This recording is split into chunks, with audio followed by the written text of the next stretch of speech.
Alright, and we should be back. Sorry I've got the fan on now. I had it turned off for my Dominaria set overview, primarily focused on the instance, flash bells, and wrath effects, as that is something that I tend to do for myself every time a new set is coming out right before the pre-release. So I thought I would just do it as a stream instead of, by myself at home. I'm in front of the computer anyway. Might as well share my thoughts. It is how I prepare for every new Magic set. So we're gonna get back into building Myrkul, but I did have the fan off because I've noticed that even when I position it to the side, it still kind of gets picked up a lot by the microphone. And because of the sound gate, that means that when I talk, there's the hum of the fan, and as soon as I stop talking, that hum goes away. And that's really weird and kind of distracting, and I wish I had a way around that, but I don't. So. And it's in the 80s, so it's not as bad as it has been, but it's still very hot in this room, so when last we left off on Myrkul, we were on Ixalan, which means we're starting with Journey into Nyx, so we're back to starting on some of the worst sets in Magic, after taking a break from that, and starting on things like Innistrad and whatnot. So, we're just gonna jump right back into it. I did finally get a response, so, tweeting at Cranial Insertion didn't do anything, but sending them an email did. So I got confirmation. The creatures with damage redirection effects do stop working if they're not creatures. If a permanent is not a creature or a planeswalker, damage can't be redirected to them. So any effect that would redirect damage to them has no effect, and the damage stays on what it was originally on. Which is kind of how I thought it would work, but like I said, Magic is weird, and sometimes things don't work the way you would think they would. So, yeah, we're just... So all of those cards are going to get cut from the deck now. A little sad, but, that's... The cards don't work the way the deck would want them to, so they have to get cut from the deck. So, no becoming immortal until my opponent can find enchantment removal. So we're on Journey now. So we do have Aegis of the Gods, which is very similar to the Keen-Eared Sentry. This one starts off as an enchantment, and it doesn't have the extra upside of randomly hosing Dungeon Matters cards. But other than that, is a fully functional copy of the card. So if the Keen-Eared Sentry is worth considering, Aegis of the Gods is also worth considering, because I don't really expect the dungeon crawling aspect to come up that much, even in like more casual games of Commander, just because I have actually never seen anybody go all in on the dungeon before. I usually, because I start alphabetically with the sets, and Adventures in the Forgotten Realms is like so far up the list as like one of the very first sets you get alphabetically, I always see the Venture into the Dungeon cards and think, technically my deck would probably have a way to trigger a bunch of these consistently, and then, even if I do write them down afterwards, they all get cut, because by that point in time, it's like, yeah, no, the Adventure into the Dungeon cards aren't relevant.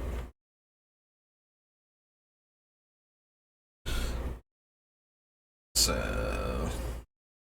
Alright, so Agent of Erebos makes it very easy to constantly exile all cards from a single player's graveyard repeatedly. So we might just want to add this on also. I do like to have some amount of graveyard hate in all of my Commander decks. And the way this one interacts with this deck probably makes it worth considering. There's a very good chance that a lot of the Constellation cards have at least a decent shot of making it into this deck, because we will be able to trigger them repeatedly. So there's that. 3 counters. Top 4 cards of your library. Reveal an aura, creature, or planeswalker, and put it into your hand, and gain 100 life. Probably not a Johnny. Tap to tap target creature. Armament of Nyx has double strike as long as it's an enchantment, otherwise prevent all damage. Ooh, excuse me. Armory of Erois, no. Aspect of the Gorgon, no. Athreos, God of Passage. As long as your devotion to white and black is less than 7, Athreos isn't a creature. Whenever another creature you own dies, return it to your hand unless target opponent pays 3 life.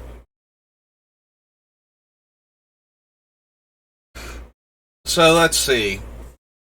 So the creature dying triggers both. We control both effects, so we can stack the triggers how we want. Assuming that we don't just want the creature to come back as an enchantment immediately, we put Athreos on top of that and give the opponent a chance to pay 3 life to not have it be exiled. Or to make sure that it gets exiled instead. And then if they don't pay the 3 life, we get it back for free, but we have to spend the mana to cast it, and we keep it as a creature.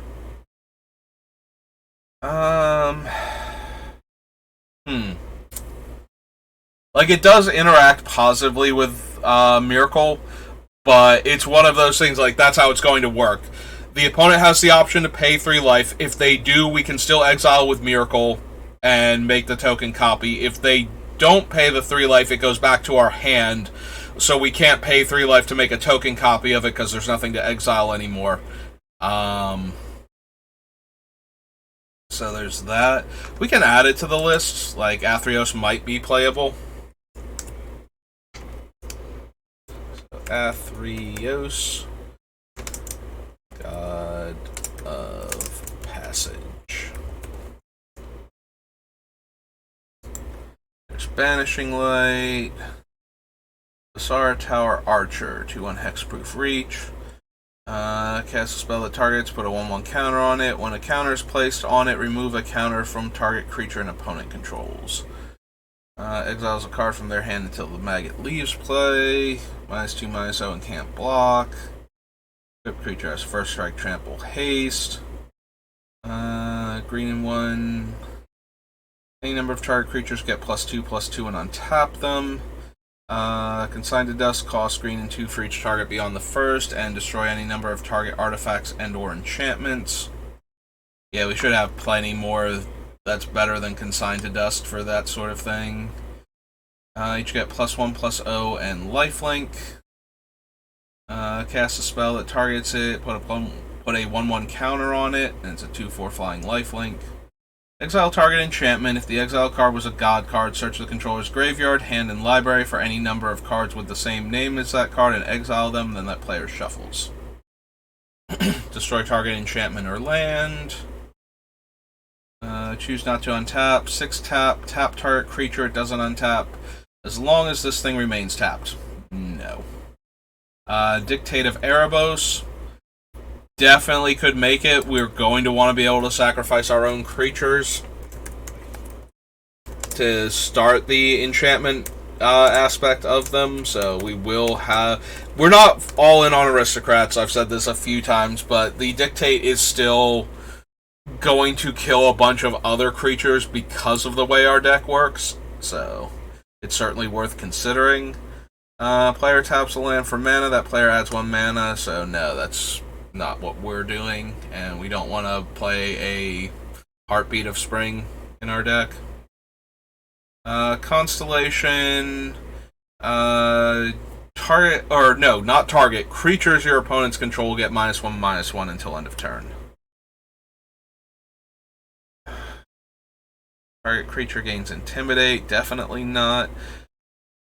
I'm not sure how many enchantments we can make in a single turn for Doomwake Giant.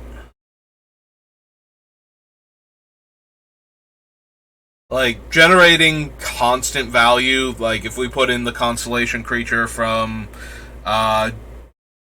Theros Beyond Death that gets a 1/1 counter and draws us a card when an enchantment comes into play, or we get like the enchantment creature from this set, the Blossom Dryad or whatever, then like we're always going to be able to make like 1 or 2 and draw cards off of those. This one is a lot less impressive. It's also 5 mana to get it down, so it's not like we can use it early to kill a bunch of little creatures consistently. Yeah, I'm disinclined to add Doomwake Giant, despite the fact that it does work in our deck. I don't think it works particularly well. There's Eidolon Blossoms. So that one is almost definitely making it in, as we draw a card every time an enchantment comes into play. Eidolon of Blossoms. Especially since we do draw off of casting this one, whereas the other one is not an enchantment to start off with. We will draw a card if she dies and comes back, but can't cast more than one spell each turn. Seems unnecessary with what we're doing. Destroy all non-enchantment creatures. Since we're not animating them, this thing is less relevant. If we were planning on doing the Starfield of Nyx, and the other one, Opalescence, Extinguish All Hope might be more potent in that deck, where all of our creatures that do die will then come back as enchantment creatures, and all the ones that don't die are already enchantments, so we would probably not be able to get the thing out of them anyway. Like the coming back as an enchantment, because they're we will obviously have some number of natural enchantment creatures, just by the cards I'm picking out right now. I've already chosen 2 of them, I believe. So we're gonna have some number that wouldn't die and wouldn't already be in token form, but that's about it.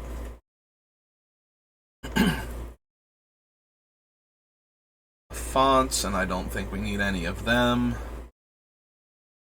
Bestow creature, the Godsend, 9 taps for green.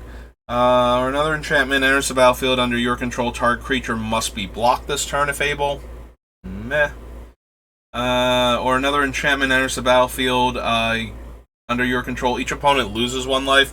This would be another strong one for the Aristocrats build, because we would be getting back all of our creatures as enchantments while Myrkul's functioning, triggering that thing an abundance of times.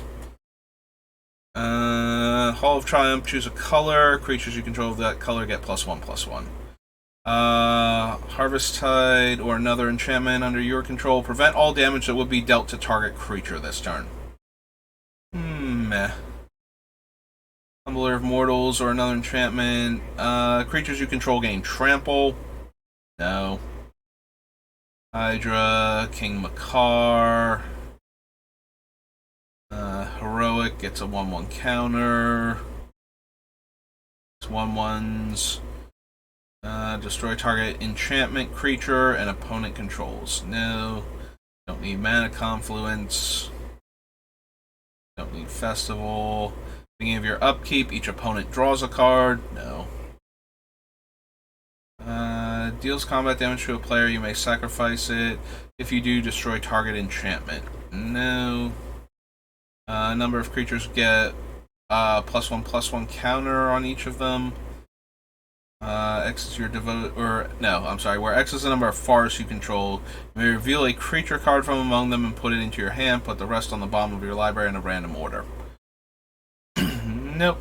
-X/-X based on cards in hand. +2/+2 if it's an enchantment. Otherwise, -2/-2. Put the top 2 cards of your library into your graveyard. Exile it. Return target card from your graveyard to your hand. Unfortunate that you have to exile it to begin with. Beginning of your upkeep, gain 1 life. Target creature gets +1/+1 until end of turn. No to that. No. They deal both first strike. Wait. Any number of creatures. Wow. I skipped over the part where it gains double strike and then started reading the reminder text on how double strike works. Farika, as long as your devotion to black or green, she's not a creature. Exile target creature card from a graveyard. Its owner makes a 1/1 black and green Death Touch Snake. Alright, so we're not interested in her then. 1/1 Death Touch. Heroic, gets 2 counters. Vigilance Trample, and gives your Centaurs Vigilance Trample. Enters the battlefield, put target creature card into its owner's library just beneath the top X cards of their library, where X is the number of planes you control. Nope. Luku Crota, no. Sacrifice her to make a 1/3 spider. 4 greater, can't be regenerated. Each player puts the top 3 cards of their library into their graveyard. Return target creature and or return target enchantment. Probably not. Exile a creature, make a zombie. Its power is equal to that card's power, and toughness is equal to that card's toughness. 2/5, no. Enters the battlefield, put a 1/1 counter on a creature. Until end of turn, all the targets get +1/+1 and gain tap. This creature fights another target creature. Can attack alone. Enchanted creature gets +3/+2 and can attack alone. Exile any number of target creatures and all auras attached to them. Skybind or another enchantment enters the battlefield under your control. Exile target non-enchantment permanent. Return that card to the battlefield under its owner's control at the beginning of the next end step. Or another enchantment enters the battlefield. Exile target non-enchantment permanent. And then return it to the battlefield. So, if we're making enough enchantment tokens, we can flicker the non-enchantment creature to get its ETB effect again. Technically, we can also flicker artifacts and planeswalkers to reset them. I don't know that this is going to make it into the deck, but we do have a lot of... Well, our main thing, it's not that we have a lot of them, it's that our main gimmick is that we turn our creatures into enchantments, which would make the Skybind do things. So, in order to capitalize on that, like, we can definitely do what the thing wants us to do. I just don't know if it's going to be super relevant that we do it, so... choose any number of target creatures, double the number of 1/1 counters on them. Bestow and blocks each turn if able. Destroy target creature and target land. Power toughness equal number of swamps. Prevent all damage that will be dealt to this by target creature this turn. Whenever Strength of the Fallen or another enchantment enters the battlefield under your control, target creature gets +X/+X, where X is the number of creature cards in your graveyard. Well, we're trying to exile as many of those as possible, so I don't think we want that. Put a 1/1 counter on target creature.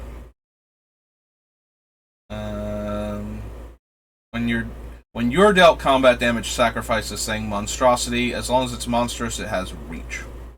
Nope. Temples we're probably not going to bother running. Heroic. Creature with converted mana cost 2 or less from your graveyard to the battlefield. Thought Render Lamaya or another enchantment enters the battlefield. Each opponent discards a card. That one might be worth considering. We will probably be running the black creature, though, that lets us make our opponents discard cards and untaps by putting a -1/-1 counter on it. But that doesn't necessarily mean, like, it's only one card in our deck, so this one also might make it, just because we might be able to make enough enchantments. Another enchantment enters the battlefield under your control, you gain 1 life. White, black, pay a life, each opponent loses a life. I think that might be too weak, overall, to make it into the deck. Similarly to how we're not running the other guy, the 1/4, that was up here. He's like Grim something. There he was. Grim Guardian. Like, both of those would work better in the Aristocrats build, because we can drain life from opponents, and we keep gaining lots of life from our own things coming into play, so we don't really mind us losing life as much for every 2 mana we spend, but we can do better than that for what we're doing. So, that was Journey. Next we go to Judgment. Judgment shouldn't have a lot of black cards that we want, most likely, but its white and green potential is a little bit higher, because of the way the set was done. Gain 1 life for each card in your graveyard. No. +2/+2, no. Discard 2 cards from your hand, remove Brush Hopper from the game, return it to play under its owner's control at end of turn. May block flyers, and may block an additional creature. +0/+2, creatures you control gain protection from the color of your choice until end of turn. Move them from the game. Each player returns all black and all red creature cards from their graveyard to play, and he buffs minions. Makes birds and has flashback. Put 3 cards from your graveyard on the bottom of your library. Gets +3/+3 until end of turn. Activate only if you have 7 more cards in the graveyard. 2/2 flyer becomes a 3/3 first strike flyer. Our creature gains protection from the color of your choice until end of turn. Benevolent Bodyguard is okay for Myrkul as a way to protect Myrkul. It's 1 mana to cast, nothing to activate, and it's giving protection from a color instead of indestructible.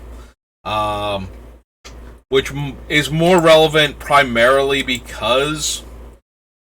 so what's this? Judgment? When Grace's Judgment, go back up to actual Judgment. So it's more relevant for if we're already protecting Benevolent Bodyguard. If we're already protecting Myrkul with its own ability, then we need cards that get around the cards that get around that protection. So if he's indestructible, cards like Swords to Plowshares get a lot better. So this will give us like the ability to go pro the color that's trying to exile him. It still does nothing against mass removal, but we're going to be very hard pressed, borderline impossible to find cards that protect Myrkul from mass removal that exiles anyway, and that's going to wreck a lot of the things that we're doing, so that's just going to be a thing that we have to deal with. 1/6 Vigilance. While it's in our graveyard, creatures have trample. -2/-0, +2/+2 and can attack. Loses flying.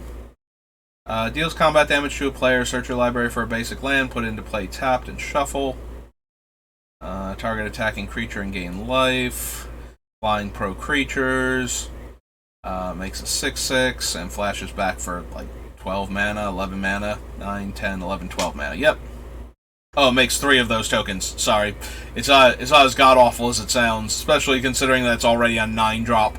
I mean, it's still awful, because you're never casting this, and if you do, you made 3 6/6s. Good job. But Death Wish, no. Comes into play, each player discards a card from their hand, discard a card from your hand to regenerate it. +3/+3 and dies to make a 3/3. 20 or more creatures, you win the game. Reprint of Urnham de Jin. Enchanted creature gets +X. X is an equal number of creatures, cards in all graveyards. Grants Swamp Walk. Gain 1 life for each creature you control and flashback. Return target card in opponent's graveyard to their hand. Put a 1/1 counter on target creature. No. Move a card in the graveyard from the game. Its owner gets a 1/1 spirit. Lets us buy back dead things as long as it's in our graveyard. 5/5 trample. Gives our creatures protection from the color of our choice until end of turn as long as it's in the graveyard. Golden Wish, no. Grave Consequences, no. In case you're wondering why Golden Wish is like exponentially more expensive than a lot of the other cards, there were a bunch of base white Enchantment Matters cards that had been very problematic in recent formats, so they were very concerned about tutoring for enchantments, especially with Golden Wish. So that is why it is like 2 or 3 mana more than all of the other tutors, all of the other grab a card from your sideboard cards, specifically because of the potency of enchantments at the time. They were very concerned that out of all of them, this one was going to be the card that gave you the most problems. Remove any number of cards in their graveyard from the game, then each player loses 1 life for each card in the graveyard still. Makes 2/2/2 bears. Threshold, you make 4 bears instead, and flashback. +1/+0 and first strike and draw a card.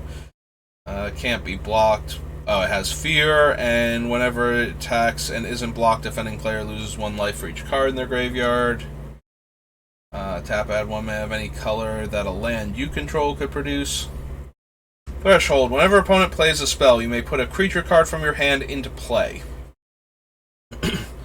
I don't think we're stocking the graveyard fast enough for Hunting Grounds to actually be a relevant card in our deck. Because you want to get to Threshold as quickly as possible with this card, just so that way you're setting it up so you can start playing the cards for free. We do have a bunch of potentially very expensive creatures in the deck, so if we could get this down and operational, it would be good, but I really don't see us being able to do that with any kind of consistency. No. Shuffles cards from the graveyard back in. No.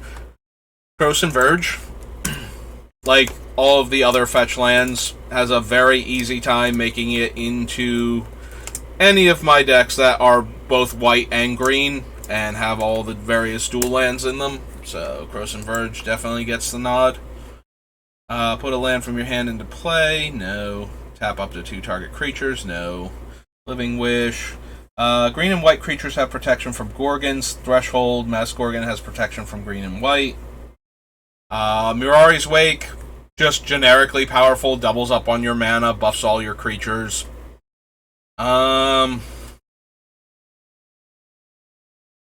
Possibly worth considering. I don't think so.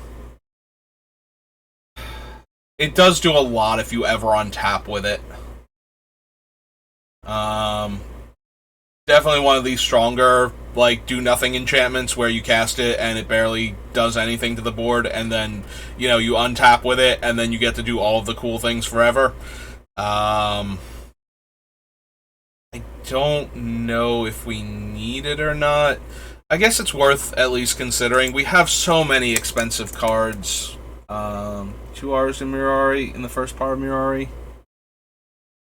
No. Mirari's Wake.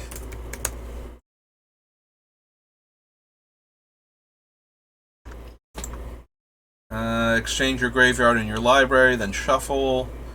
Threshold, the land turns into a 4/4, like Insect Monk or something. White creature with first strike. Does it become an Insect Monk? I feel like it does.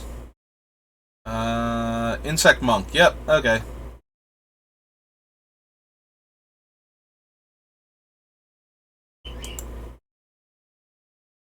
And Tuku Tracer.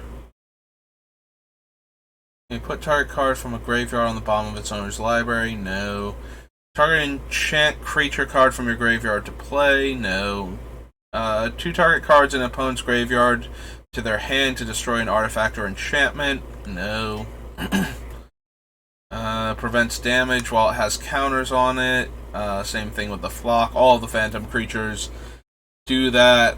We're not really taking advantage of them, though. Like, in order for them to actually work, they need to have +1/+1 from a continuous effect that's not a counter. So that way, because the damage prevention is not connected to removing a counter, it's just that you do when the damage is prevented, makes them functionally immortal while they're in play from damage, but doesn't protect them from anything else, and we're already not doing anything to buff them, really. So, them being indestructible to combat damage really doesn't help anything. Prismatic Strands is 3 mana, prevent all damage that sources of the color of your choice would deal this turn, and flashback, tap an untapped white creature. Return 3 target cards in an opponent's graveyard to their hand. Return target creature card from your graveyard to play. Remove X cards in a single graveyard from the game. Destroy an enchantment, flashes back for green. While this is in our graveyard, all of our lands have tap, add white or green. We take an extra turn after this one. We can only cast it during our turn, and only if an opponent has played a blue spell this turn. Remove target creature card in a graveyard from the game. That card deals damage equal to its power to the Exorcist. A star on the card not in play is 0. That's reminder text, though, so I'm wondering if it does that. Reminder text printed on Selfless Exorcist is no longer correct. Okay. So yeah, characteristic defining abilities now do work. So the Exorcist doesn't get to treat it as 0 for his own purposes, even. So, for her own purposes, even. Prevent all combat damage X target creatures would deal this turn. Nope. Return target card in opponent's graveyard to their hand. Prevent all damage that will be dealt to target creature or player this turn by the source of your choice. 8 mana, 6/6 flyer. Threshold. Other creatures get +2/+2. As long as it. Oh, at the beginning of your upkeep, not as long as it's your upkeep. Solitary confinement. Dies unless you discard a card from your hand. Skip your draw step. You can't be the target of spells or abilities. Prevent all damage that will be dealt to you. Whenever a bird is put into your graveyard from play, put a feather counter on Airy. All birds get +1/+1 for each counter on it. Whenever a player discards a card from their hand, you may pay white. If you do, make a 1/1 spirit. Return 2 target cards in a graveyard to their owner's hand. Destroy target attacking creature. A creature card from your graveyard to your hand. Threshold, return it to play. +3/+3. Draw a card. 1/1 flyer. Trample comes in play. Remove any number of creature cards in your graveyard from the game.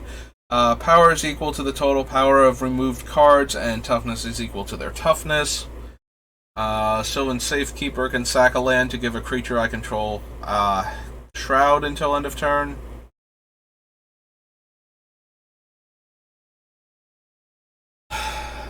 Do we want Ollie? Like, is he actually good enough for this deck?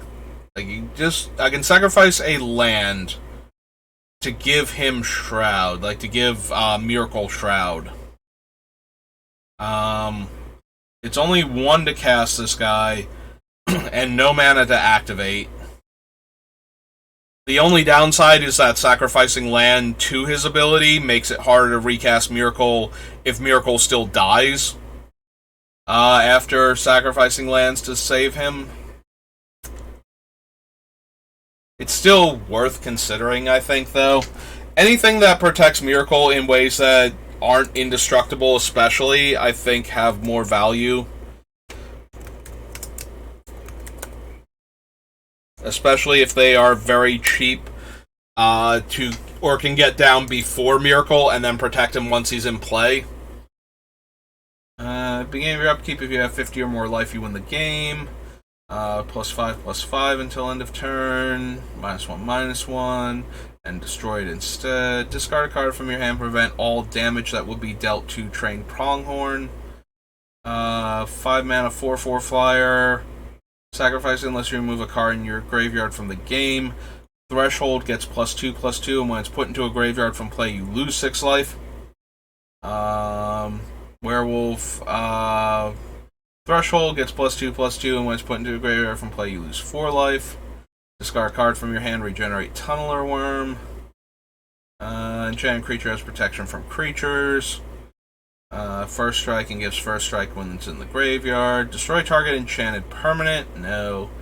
And Threshold gets +1/+1 and has tap. Target attacking or blocking creature gets +3/+3 until end of turn.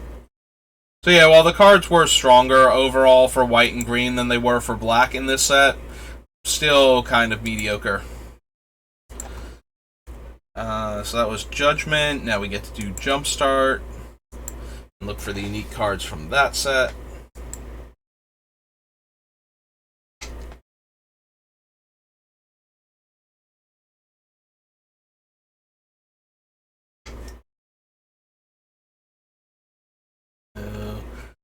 The reprints. Allosaurus Shepherd. Can't be countered. Green spells you control can't be countered, and makes your elves 5/5 dinosaurs. And I think my phone's ringing.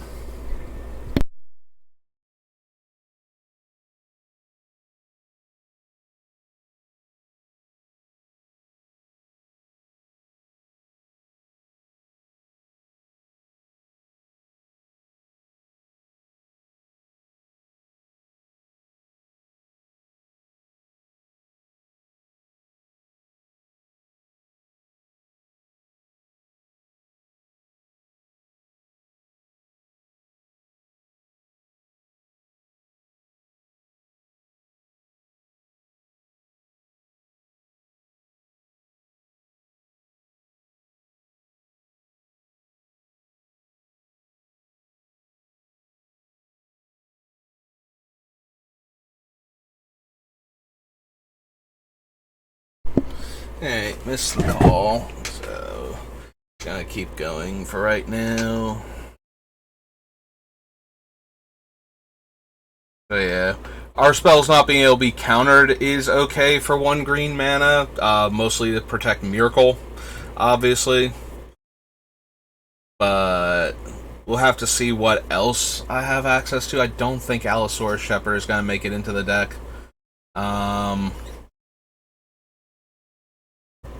Just, as a way to prevent Myrkul from being countered, because we're not going to run enough elves for the other ability to be super relevant, so. Enter spell field, 1/1 green elf warrior token. No. Also, that's a reprint. Like, attacking creatures, no. Yeah, these are all reprints, so I'm going to scroll through them a bit faster so that way I don't get to focus on what their game text is. Prevent all non-combat damage that will be dealt to you and creatures you control. Whenever a non-token creature enters the battlefield under your control, create a 2/2 white unicorn token. No.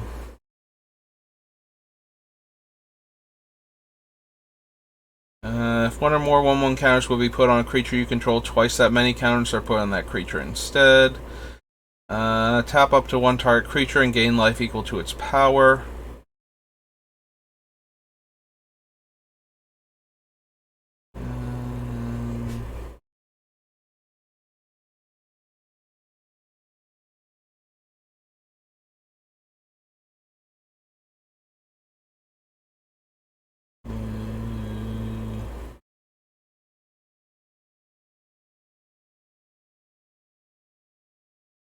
From a commander card. That's Dwynen's Elite.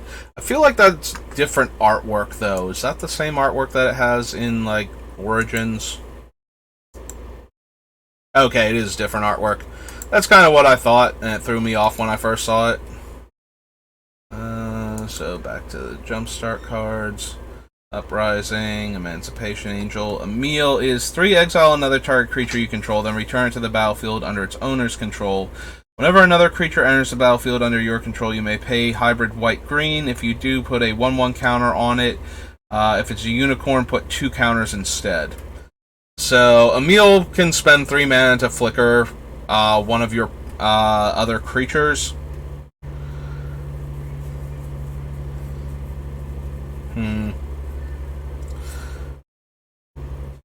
I don't know.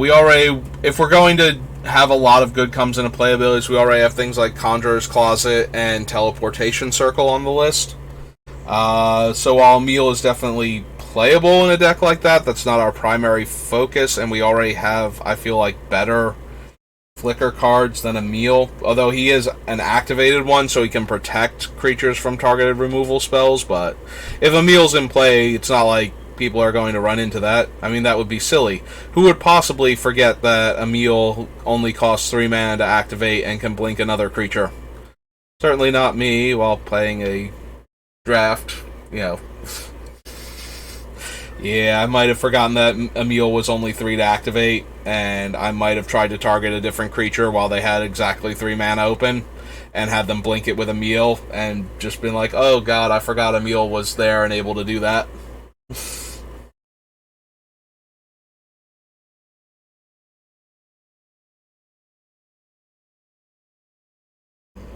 That card. Okay, onward to page 2. No. All reprints.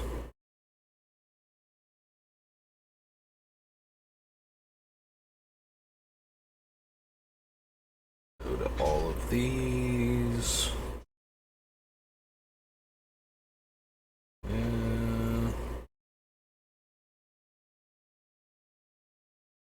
We can't run Kells because she has hybrid blue in her activation.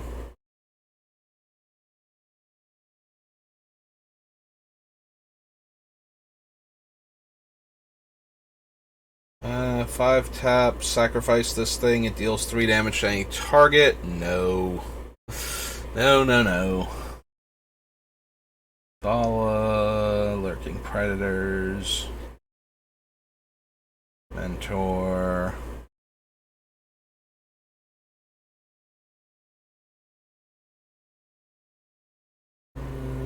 This one has red hybrid, yeah. The one that cares about fighting. Dies, each opponent loses 2 life and you gain 2 life. No.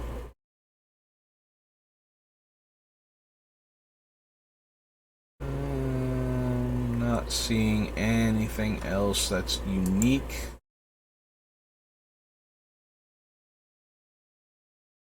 There's no enemy color hybrid cards in the set, I don't think, so.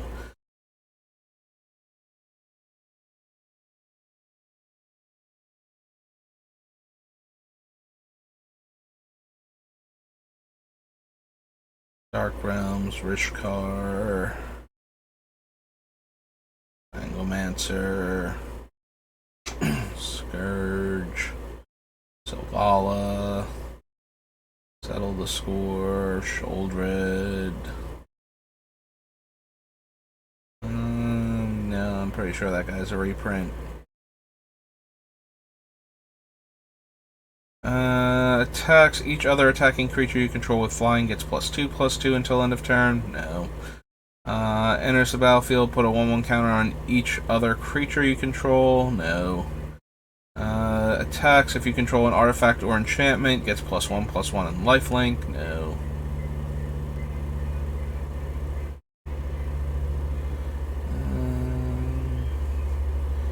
Take heart. Tempting Witch. No. Thriving Lands we probably don't need. Tiny Bones. Beginning of each end step, if an opponent discarded a card this turn, you draw a card and you lose 1 life, and 6 mana, each opponent with no cards in hand loses 10 life. It's doable with some of the cards that we have, but it doesn't seem particularly necessary to do this, like to run Tiny Bones, as adorable as he is.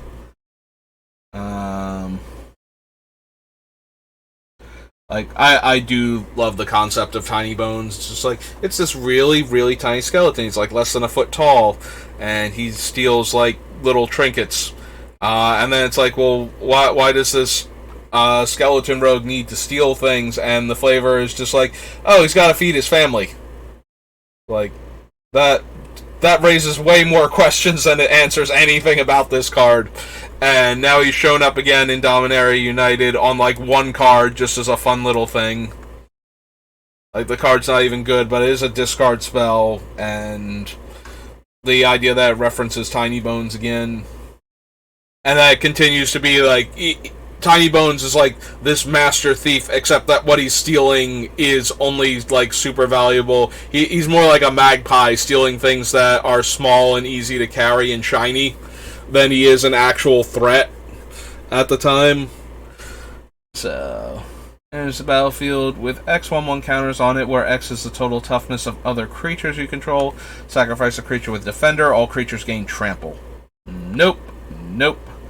Put a 1/1 counter on Retriever, or return target artifact or enchantment card from your graveyard to your hand.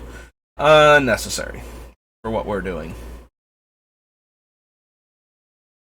But yeah, I do love Tiny Bones, and technically he could work in this deck, but the discard effects are secondary to what the actual cards are doing. Like, the 2 discard effects that we're going to run that could wipe an opponent's hand out are in there because they can wipe an opponent's hand out with how Myrkul works, not because we're focused on discarding cards.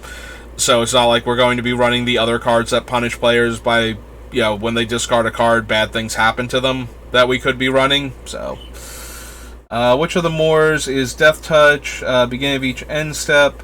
If you gain... beginning of your end step, not each end step. If you gain life this turn, each opponent sacrifices a creature, and you return up to 1 target creature card from your graveyard to your hand.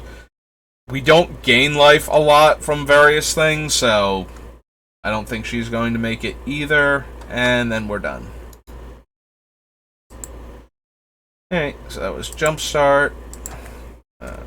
From Jumpstart to Kaladesh.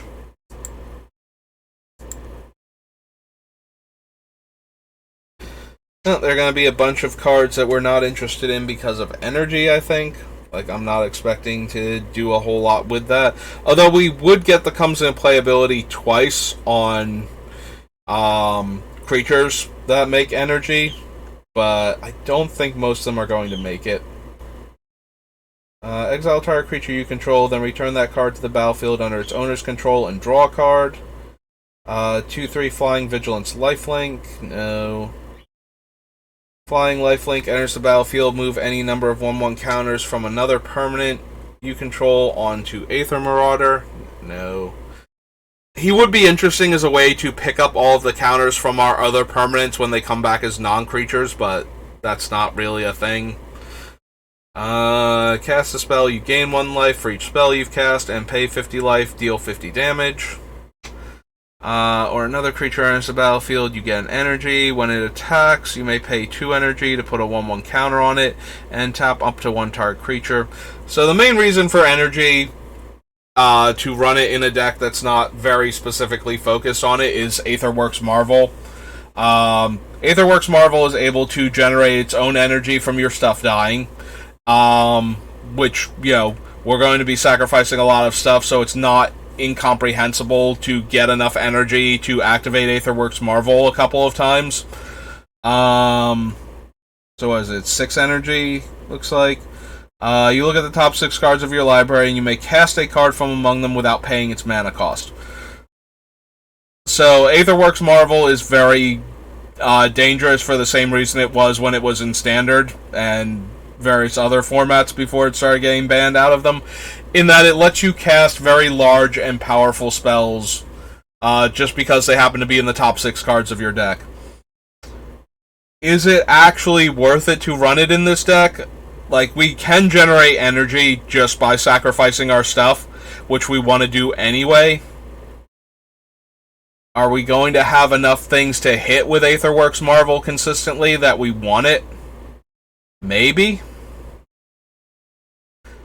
It's a possibility, so we're going to go to Kaladesh, and we will add...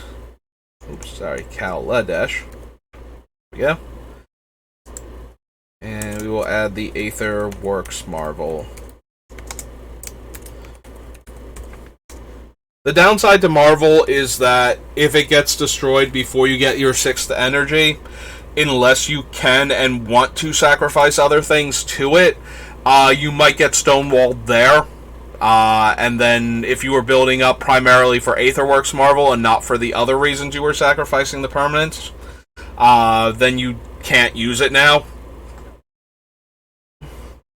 So it is something to be aware of that, maybe you shouldn't go all in on Aetherworks Marvel activation unless you absolutely need to, but you should consider it as an option for as an incidental value for sacrificing your things.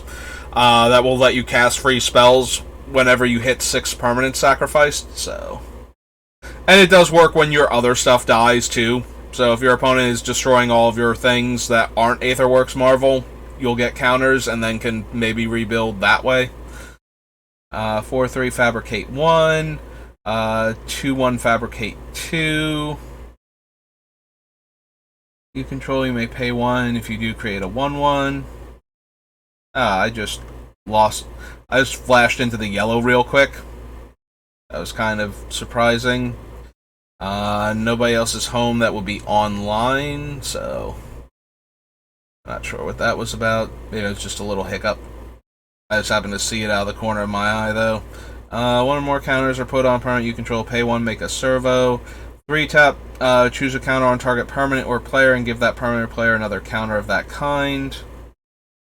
Destroy target artifact or enchantment, gain 2. Enters the battlefield, gain 5.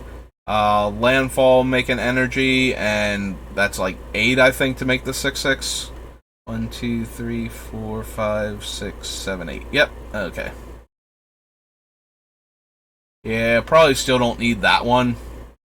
If we have Aetherworks Marvel, we'd rather make the 6/6, or make the 6/6. We'd rather look at the top 6 than make a 6/6. And if we have this, we only want it because we're not putting enough lands into play fast enough that making the 6/6 is at all relevant. I don't think we need the Judge. Tune with Aether, no.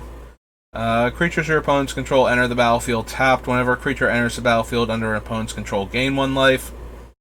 Math for this deck. Enters the battlefield, return another permanent you control to owner's hand.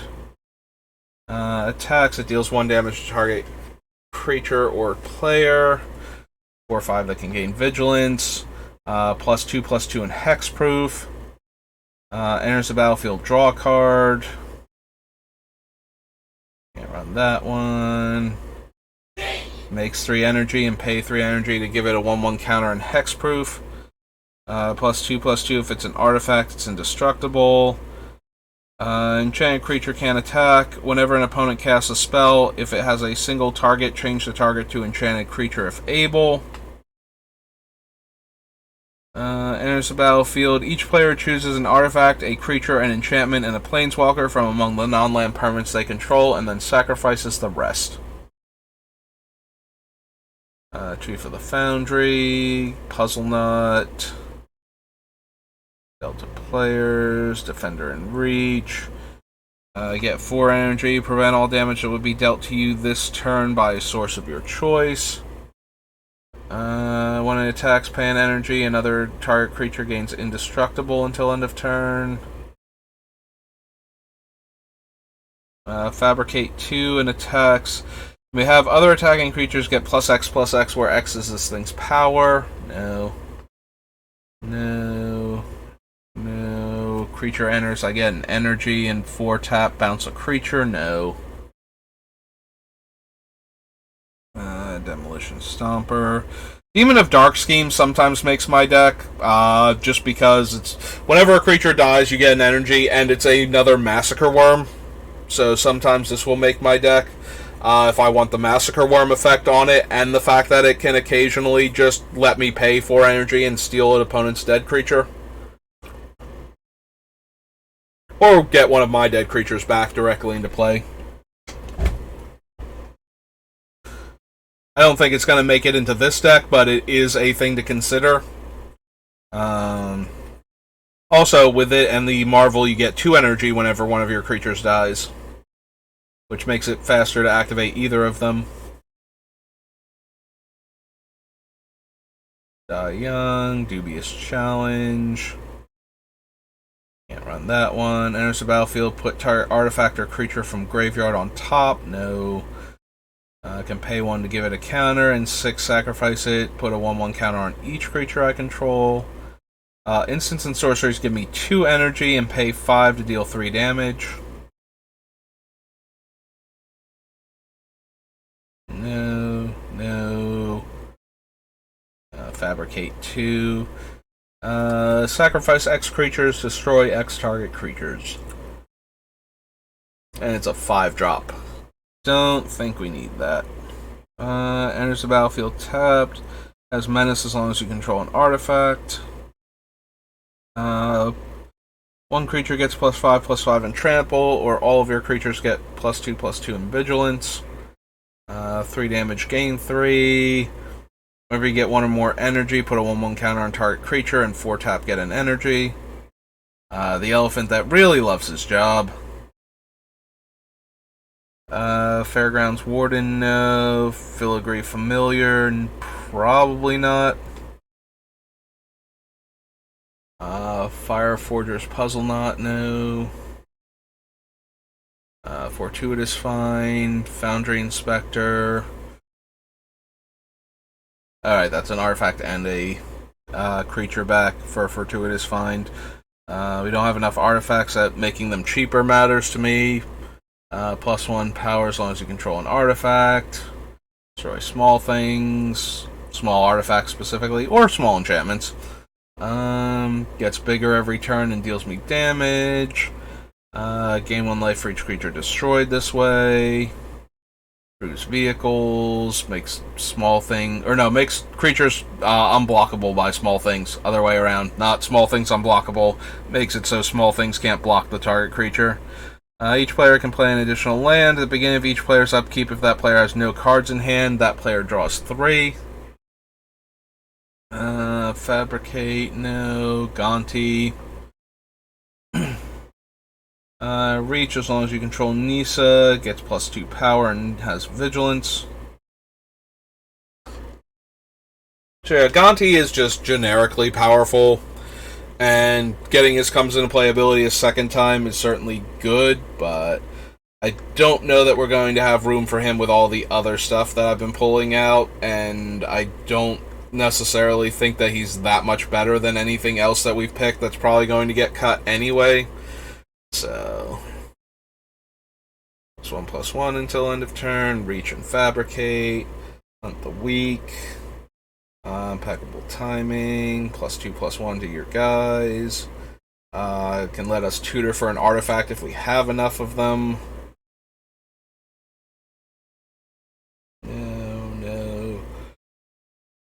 Excuse me. Whenever an opponent casts a non-creature spell, that player loses 2 life and you gain 2 life.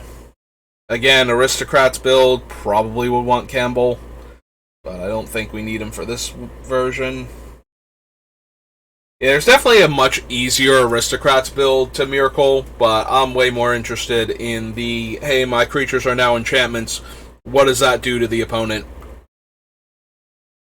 And what does that let me do with them that I couldn't when they were just creatures? I don't think we want any of those cards. On to page 2. Again, it would be very easy to build Myrkul. I'm going to lean back in the creaky chair now a little bit. To build Myrkul as though he were an Aristocrats deck, and that would certainly be very potent. There's a lot of cards that go super, super well in Aristocrats version of him. But the more I think about it, the more I kind of want the non-Aristocrats version. I want to do the thing where the creatures turning into enchantments becomes the thing. And while there are less cards for that so far than what I thought there were going to be, there are still a bunch of them. And I think they interact very well. And in this space that not a lot of decks, you run into decks that can destroy enchantments, and sometimes you run into them that can just constantly destroy enchantments with things like R shards and whatnot. But for the most part, players tend to have like a couple of enchantment removal spells at their disposal, and what we can assemble with this deck is not going to be as easily broken up. Especially if we have the creature version first doing the work and then switch over to the enchantment version of it when it dies. So, I'm very interested to see what this deck is actually going to be capable of. But yeah, we could have very easily just gone for the Aristocrats build, and that would be a very straightforward deck with a lot of sacrificing all of these creatures for value.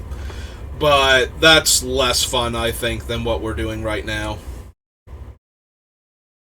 Drains an opponent when it becomes tapped, gets a counter when a thing dies, kills a creature and gains us life.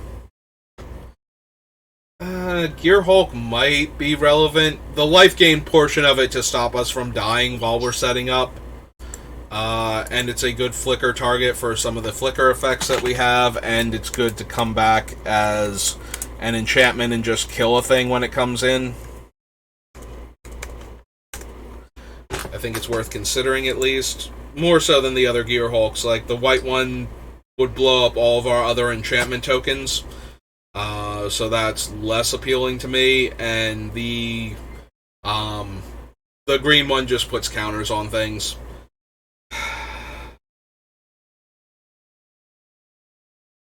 Okay, so the Panharmonicon doesn't work. I was sighing because I'm trying to decide if I want the Panharmonicon. But one of the things about the Panharmonicon is it's triggered by artifacts and creatures, not enchantments or permanents. So the Panharmonicon wouldn't work on the enchantment versions when they come back if we're not animating them. So yeah, Panharmonicon does nothing for our deck, really. And it also does not work if I want to do the thing where I stop creature abilities from working and then have them turn into non-creatures when they come in the second time, so that way I can still get the comes into play abilities on my stuff while everybody else can't get theirs. Which is a possibility. It's something that I'm considering with like the Hushwing Griff and the I still can't remember the name of that card. When we get to New Phyrexia, I'm going to feel silly because I know what it is, and I just cannot remember its name off the top of my head. Pressure Point, no. Propeller Pioneer, no. Herbish, no. Buys back a dead artifact or creature. Ugh. Honestly, I probably prefer the buybacks of dead enchantment or creature. Even though we're not going to have a ton of enchantments in this deck, I feel like we're going to have slightly more than artifacts. That aren't just like mana rocks and whatnot. +1/+0, indestructible and lifelink. No. No. No. No. Nope. Nope. Going. Power 3 or greater. Old Smuggler's Copter. 3/2 Flying Haste. No. Sacrifice an artifact, put a 1/1 counter on this, and have it gain indestructible, so no. No.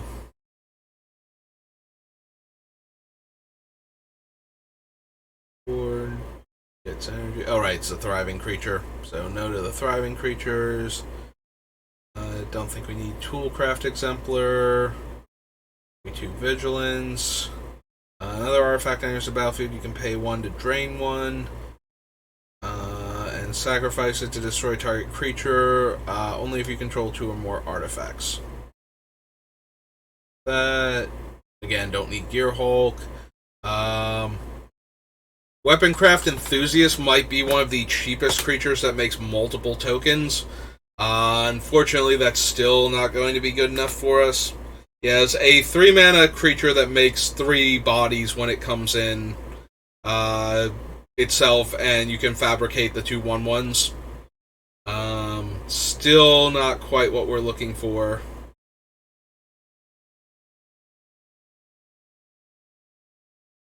Energy, and buys back a dead artifact when it dies. Alright. That was Kaladesh. I think we're on Kaldheim now. Don't need Kaladesh Remastered, so Kaldheim, and then Kaldheim Commander, although that one's very unlikely to have anything. The black-green deck was elves, like very elf-focused, and very focused on making black-green elves more of a thing. So there was that. And then the other deck was white-blue Foretell. Oh wow, I just redlined over here. What is eating up all of my CPU usage? Let's see, I just dropped 368 frames all of a sudden. Like, I don't think all of them at once, because I did dip into the yellow before. That was weird, though. And now we're back to green. Like, I haven't noticed it change, so it's not that bad, but wow, does it just, like, redline? And now it's doing it again. What is our problem, computer? Why are we so sad? All I'm doing is looking at stuff on the internet. That should not be redlining my CPU usage or dropping my frames. But it is. Okay, well, hopefully it clears itself up and we can just power through it for right now. Sorry if it's, like, for the most part we're just looking at the card, so dropping the frames is probably not that bad. It's not like when I'm drafting and we drop frames and you go from a board position where I have a bunch of stuff to everything is dead. So it should just be dropping frames and not cutting in and out on the audio. But it might be doing that for the live feed. Like, I might just be losing bits of things. Why, though? Like, literally nobody else is home and nothing else is on except for my stepdad who's watching TV. So that should not have any effect whatsoever on my bandwidth or anything. So it's probably my computer that's frustrated right now. But I don't know why, and that's really annoying because I can't really fix it. We're scrolling past cards, but none of them. Maybe Arctic Treeline if we care about more dual lands that count as multiple types, but I think we're going to have enough, and I think we want a few more basic lands for this deck, so we can use things like Sakura Tribe Elder. to ramp with. Ascent of the Worthy is choose a creature until end of turn. All damage that will be dealt to you is dealt to that. Return target creature from your graveyard to the battlefield with a flying counter on it, and that creature is an Angel Warrior. Run that thing.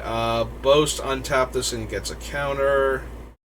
Boast, creatures you control get +1/+1 until end of turn. Make a 1/1 human, make a 1/1 elf, and then make a token. Choose any number of artifact tokens and or creature tokens. So we can't do the enchantment tokens. So that's kind of disappointing. Whenever a permanent you control becomes the target of a spell or ability an opponent controls, I may draw a card. It has Foretell. How often is that going to come up? Like, obviously we have some wonderful targets, but I'd more like to protect them than just draw cards because they're getting targeted.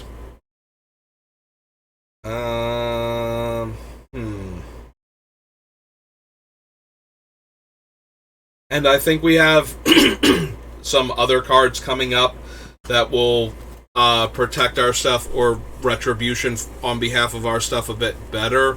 I'm thinking of Karmic Justice and the enchantment from the first Commander set that cares when our stuff dies.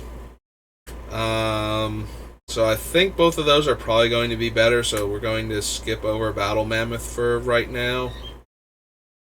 1/1 human warrior creature.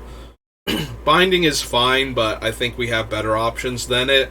Despite it getting a forest from our deck into play tapped, which could be then, any of our dual or tri lands. Blessing of the Frost. No, because we're not snow. Same to Blizzard Brawl and Blood. There's a 2/2 that's all creature types, and whenever another creature of the chosen type comes into play under our control, it gets a 1/1 counter. Second spell, this gets 2 counters and gains Menace. When we pay with Snow Mana, the card comes in with counters. Can't attack or block or crew vehicles, and its activated abilities can't be activated. So it comes in play tap, side, green, white, tap, sacrifice it. Put a 1/1 counter on each of up to 2 target creatures you control. They gain Vigilance and Lifelink until end of turn. Activate only as a sorcery. So no. No to Broken Wings. I don't think so to Burning Rune Demon either. Tactician, no. Spirit, no. Flying Trample, pay 3 life. From your graveyard to your hand, activate this ability only if you had an Angel or Berserker enter the battlefield under your control this turn. Enters the battlefield. If it was the second spell you cast this turn, put a 1/1 counter on target creature. Don't need the Plow, don't need the Elixir. No to Crippling Fear. Dies and had 3 power, I get a 2/2. No. Probably not on Divine Gambit either. Dogged Pursuit, Doomscar. Oracle, cast your second spell each turn, gain 2 life. If a non-token creature an opponent controls would die, exile that card with an ice counter on it instead. You may cast spells from among cards your opponents own with ice counters on them, and you may spend mana or mana of any color to cast those spells. So exiles our opponent's creatures when they die. We can cast our opponent's creatures. If this thing dies while we have Myrkul out, we get the enchantment version of it, and it only cares that the cards are in exile with ice counters on them. It does not care how they got there. So it's not linked to Draugr Necromancer, so if it dies and comes back, we can still cast the spells that are exiled with ice counters on them. It's a 4-mana 4/4 Zombie Cleric, which is only super relevant in that it's cheaper, and therefore, we have a lot of expensive spells in our deck already. I don't know if it's doing enough, though. It is fun that we can theoretically steal our opponent's creatures and have them die, and then we would get enchantment versions of them, and they would get exiled. And that's cool and all, but I don't know that we need to build towards that. I think we have enough other stuff going on. And I don't necessarily know that we need Draugr Necromancer. It is a fun thing to have around as an enchantment afterwards that's still eating our opponent's creatures and letting us cast them. I don't think we need it. Turn a creature card from your graveyard to your hand with its Boast ability.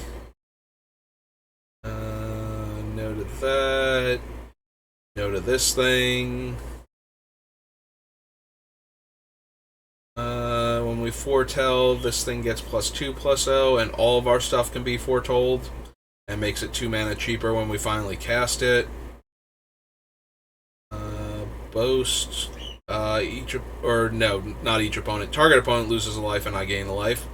Beginning of the upkeep, exile 2 cards from our graveyard. If you can't, sacrifice Egon and draw a card. Elder Fang Disciple. No. Dies, return another target elf from your graveyard to your hand. No. Makes a 1/1. Makes a 1/1 elf warrior for each elf you control. That one or more elves enter the battlefield. Make a 1/1 elf. This triggers only once per turn, and 7 mana. Your elves get +2/+2. Flying, lifelink, hexproof from planeswalkers. Boast, sacrifice a creature. Each opponent sacrifices a creature or planeswalker. So it has to attack to boast. So we can't use it once it's in its enchantment form. And I don't think we need any of the other parts of it, so no. Whenever Issach's Chariot attacks, you can create a token that's a copy of target token you control. That one is worth considering because it can copy the enchantments. Yeah, no, I'm down to Kaldheim just to see. Yep, there we go, Kaldheim. Like, I don't know that Issach's Chariot's going to make it, but it's at least worth considering. I don't think Issach's Chariot made it into my, what's-its-name deck? Riss, the Redeemed. So, it might not make it into this one either. But where Riss has more options for creature tokens, and that's his primary focus, we have less options for making token copies of enchantments. So Issach's Chariot being able to copy those tokens might be more relevant to this deck than it would be to Riss, where he has plenty of other ways to make more copies of creature tokens that he has. So, creature with the greatest power among creatures target opponent controls. Don't think so. No. Whenever you cast your second spell, each turn look at the top 3 cards of your library, put one of them into your hand and the rest into your graveyard, and it's a 2/4 flying lifelink. And there's her Retribution, which makes angel tokens, and then cares about angels. Death Touch, whenever a creature you control with Death Touch deals combat damage to a player, they get 2 poison counters. No. God, no, don't want to waste time with poison counters. Uses toughness to crew. Enters the battlefield under your control, draw a card. So that's never going to happen. Enchanted land is snow and makes snow mana. Enters the battlefield, you may exile any number of non-angel creatures you control until this leaves the battlefield. So theoretically it can protect Myrkul, but I need 3 extra mana to flash it in if it's foretold to protect him. But it would protect him from basically everything. It's like very good against mass removal. Non-angel creatures you control. I might actually consider this. It is 3 mana, but it gets around wrath effects for 3 mana. Which a lot of, like, exiling wrath effects too, like,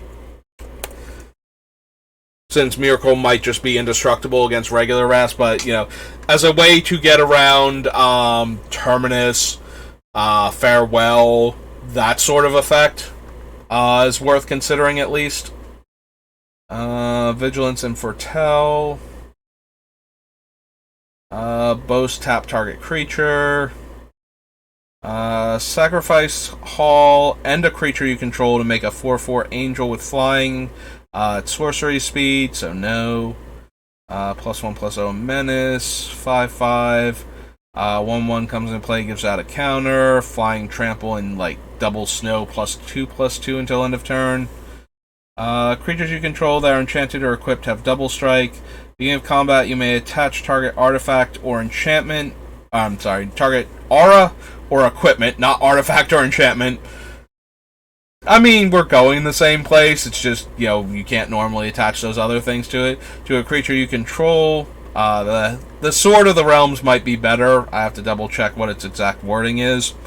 Mill 3 cards, then put an elf or Tyvar into your from your graveyard onto the battlefield. I was about to say into your hand, but no, it does go on into play. 1/1 counter on each elf you control. Whenever an elf you control attacks this turn, an opponent's creature gets -1/-1. King Herald. Again, elves matters, so we're probably not going to do that. Haunting Voyage cares about creature types.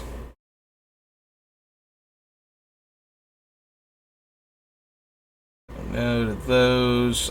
Boast, get a land from our deck. 2 snow becomes indestructible and gets +2 power. Beginning of your upkeep, you may cast a permanent spell from your hand with converted mana cost equal to 1 plus the highest converted mana cost among other permanents you control without paying its mana cost if you don't scry one. Probably not. Second spell gets +1/+1 and gains flying. Destroy an artifact or enchantment, gain 4. 5 damage to a tapped creature. Enters the battlefield, destroy target creature or planeswalker an opponent controls that was dealt damage. Tap an untapped creature to add 1 mana. Can't run him because of his backside. +1/+0 and indestructible. Puts a ghost form counter on 1 target non-token creature. When this creature dies or is put into exile, return to its owner's hand and make a 1/1 spirit. -3 to exile a permanent, non-land permanent, and the emblem is the beginning of your upkeep. You may cast a legendary spell from your hand, graveyard, or from among the cards you own in exile without paying its mana cost. That's certainly a worthy ultimate. Like if we were to play Kaya with Doubling Season and immediately pop the ultimate, so that way from that point forward we can just keep casting Myrkul from the graveyard or the exile zone. We don't even have to put him in the command zone anymore. So he would just be 7 mana for the rest of the game.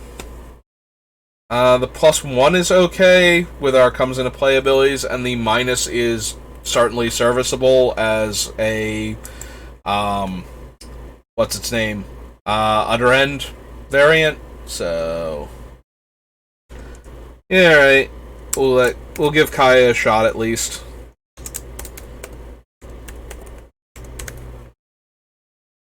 Sorry, the inexorable, not just inexorable. Kaya's Onslaught. No.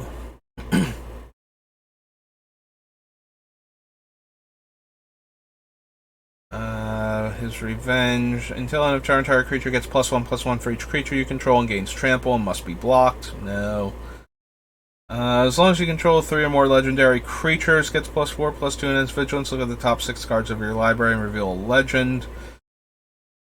I don't know how many legends we're going to have. Also, I did double check while I was talking to Cranial Insertion anyway. So, Snow and Legendary are super types, and super types are not eliminated by Myrkul's effect. So, if we exile a legendary creature and make a token copy of it, the token is legendary. Even though it's no longer a creature, it's now a legendary enchantment token. Similarly, a Snow card exiled by it would be a Snow enchantment afterwards. So, both of those things are still true. And any other super types that the card might have, I forget if there are any other ones, but super types do stay. The various subtypes, though, will go when it dies, so, and comes back as an enchantment. Land enters the battlefield on your control, make a 1/1. No. We can't run that thing. Exile a creature card from your graveyard, put 2 1/1 counters on a creature at sorcery speed. Okay. Yeah, I kind of like glossed over these things while thinking about her and her effects. And yeah, none of these look like they're going to make it into the deck. Note of Vandal. Enters the battlefield, you may exile a creature card from your graveyard. If you do, return target artifact or enchantment from your graveyard to your hand.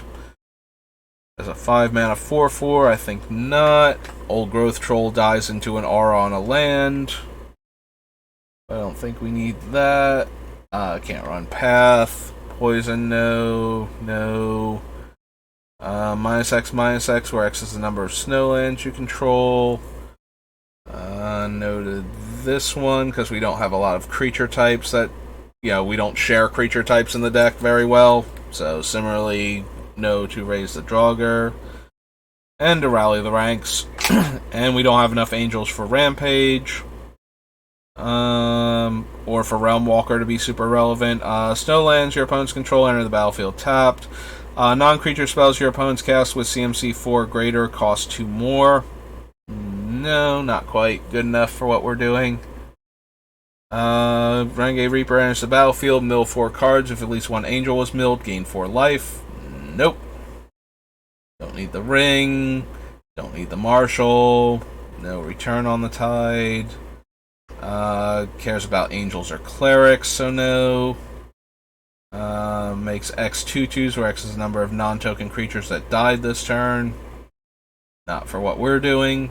Search your library for a creature with power or toughness 6 or greater. Reveal it, put it in your hand, then shuffle your library. No, we can do better than that. Mill 3 cards, return a land or an elf from your graveyard to your hand. If you can't, draw a card. No to the runes, I think. +1/+1 and trample, death touch, and lifelink, and they all draw cards when they come into play, but other than that, don't need them. Don't need Runeforge Champion or the Crown either. Permanent opponent controls is put into the graveyard from the battlefield. Put a 1/1 counter on Sarloff. Beginning of your upkeep, if it has one or more 1/1 counters on it, you may remove all of them. If you do, exile each other non-land permanent with converted mana cost less than or equal to the number of counters. So yeah, if we do this to Sarloff, if we get him up to 3, he would exile himself anyway. So we can't even do that. And then once he's in enchantment form, he can still exile the enchantments. So he's not helping that way either. Yeah, if he destroyed stuff, I might be more interested in him. But since he's an exiling effect, we're going to go with no. Don't need that. Don't need that. No. No. Return target permanent card with converted mana cost 2 or less from your graveyard to the battlefield. And it's either a 6-drop or a foretold 4-drop. So no. Protection from gods. Enters the battlefield. Exile up to 1 target attacking or blocking creature until it leaves the battlefield. So, sorry, Sigrid. I'm going to have to go no to you. Another non-token elf or berserker you control dies. Lose a life and draw a card. Let's see. Sacrifice it up to 1 target creature you don't control gets -2/-2. Create 2 1/1 elf warrior tokens. All of this is at sorcery speed. Loses X life, where X is the greatest number of creatures you control that share a creature type, and gain X life, so no to that. Sorry, I'm starting to lose my voice a little bit.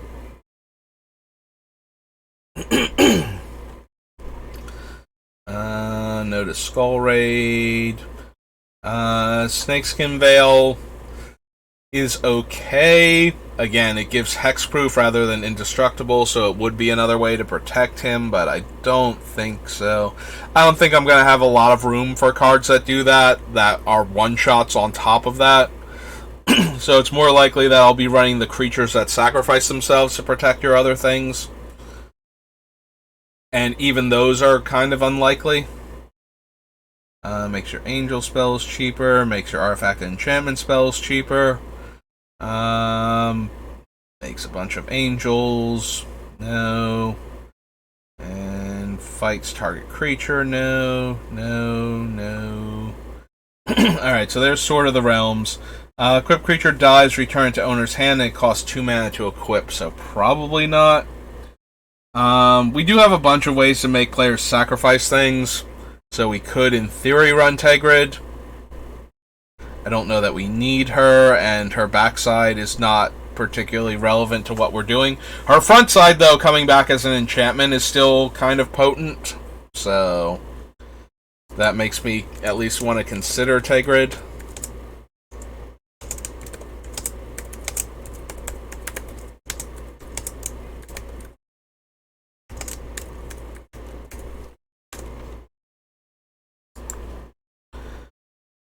Tegrid Shadow, no. There's the backside of the God of Kinship. Enters the battlefield, choose a creature type, tap, add green, spend this mana only to cast spells of the chosen type or legendary creature spells. Can't run the World Tree. Enters the battlefield, choose one, remove X counters, where X is the number of elves you control, or -X for the same value. So no to that. And exile dead creatures to draw cards is not helping me. Tatsuki is a 1/1. Whenever it deals combat damage, whenever any of my creatures deal combat damage to a player, I get to draw a card. Tatsuki has to attack each turn if able. Tatsuki is indestructible. So if he comes back, he's an indestructible enchantment, so only exiling enchantment effects would work on him. That being said, he's a 4-mana 1/1, and he has to get into the graveyard in order to become the enchantment, so they would need to play like a -X or something on him to get him out of play, while still giving us the ability to, get him back as an enchantment.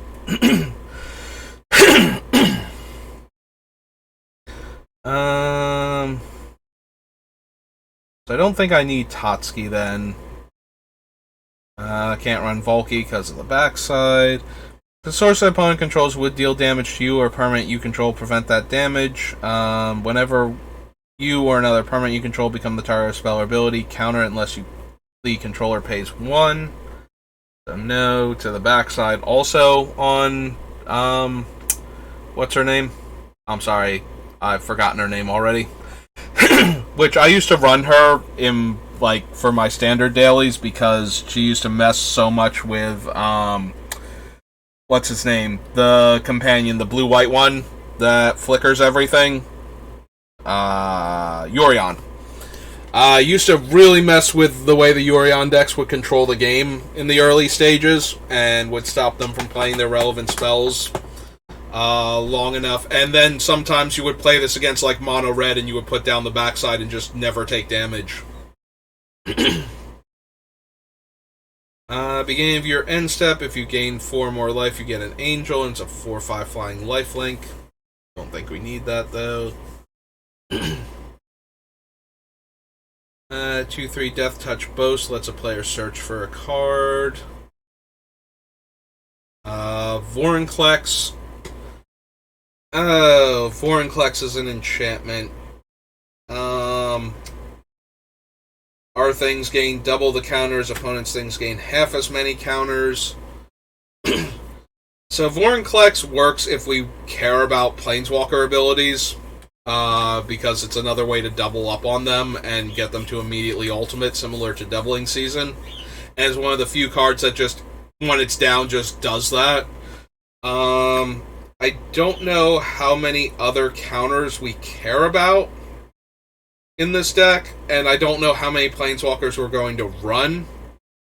Doubling Season at least, gives us 2 of every enchantment token that we're making, so there's that. I don't know that Vorinclex is going to make it into the deck. I suppose I can write him down in case we run more Planeswalkers than I think we're going to, since he interacts with them so well.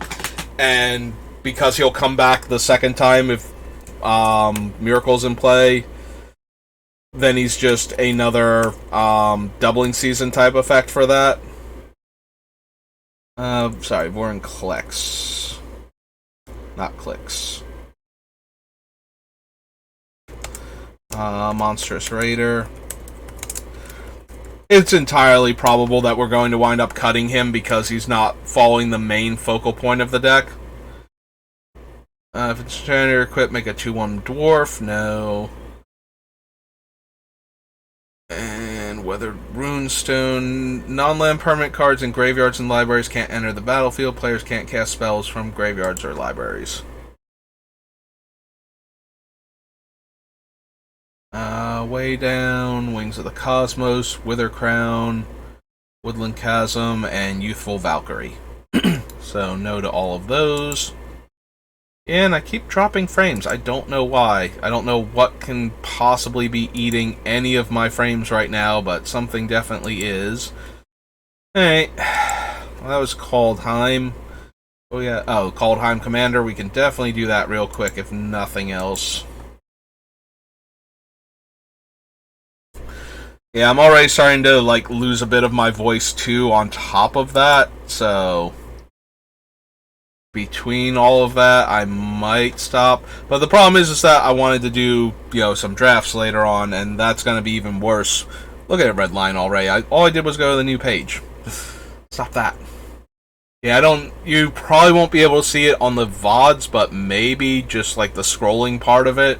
But yeah, it's definitely super annoying me right now that it's even happening, because I don't know, there shouldn't be anything interfering with it, so the fact that it's happening at all is super frustrating. Alright, so unique cards from this set. Bounty of Skefmar, reveal the top 6 cards of your library, put a land from among them onto the battlefield tapped, and an elf from among them into your hand, put the rest on the bottom of your library in a random order. So no. If a permanent you control would be put into a graveyard from the battlefield this turn, exile it instead and return it to the battlefield under its owner's control at the beginning of the next end step. And has Foretell, and then you can cast it for 2 mana. Unfortunately, it only works on things that would cause the creature to die, so it's not protecting Myrkul from a lot of the stuff I would need it to. The crown, enchanted creature gets +1/+1 for each elf, and gives it reach, and return the crown from your graveyard to your hand. Yes, I saw you red line again. Hush you. Eerie Interlude. Attacking elves you control have Death Touch. Whenever an elf you control dies, each opponent loses 1, you gain 1. Alternate artwork, Elvish Druid.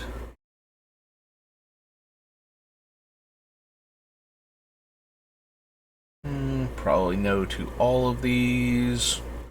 Anyway, Hero of Bretgard. Whenever you exile 1 or more cards from your hand and or permanents from the battlefield, put that many 1/1 counters on the hero. As long as it has 5 or more counters, it has flying and is an angel.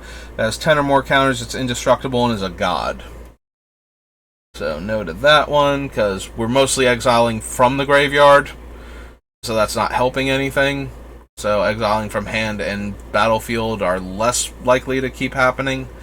Deals combat damage to a player, create that many elves, tap 10 untapped elves you control, each opponent loses 10 life and you gain 10 life.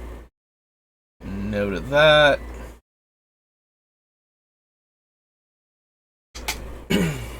Momentary Blink, Null Mage Shepherd, Numa... Pact of the Serpent. Choose a creature type. Target player draws X cards and loses X life, where X is the number of cards they control of that type.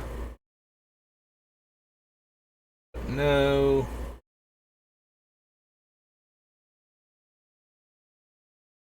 Elf you control dies. Exile it. Pay 2 life. Until end of turn, you may cast a creature spell from among the cards exiled with Soul Jar. So no. Stoic Farmer enters the battlefield, search your library for a basic plains card and reveal it.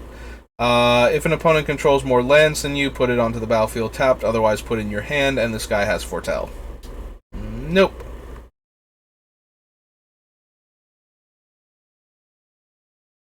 Voice of the Many, no. Voice of the Woods, no. Beginning of each upkeep, create a 1/1 green elf token. Whenever another elf enters the battlefield under your control, you gain life equal to its toughness. And that's it. Okay. So, nothing particularly good there. Didn't expect it, though. I was actually more expecting maybe one of the white cards from the Foretell deck to be relevant, but... So that brings us to Kamigawa Neon Dynasty.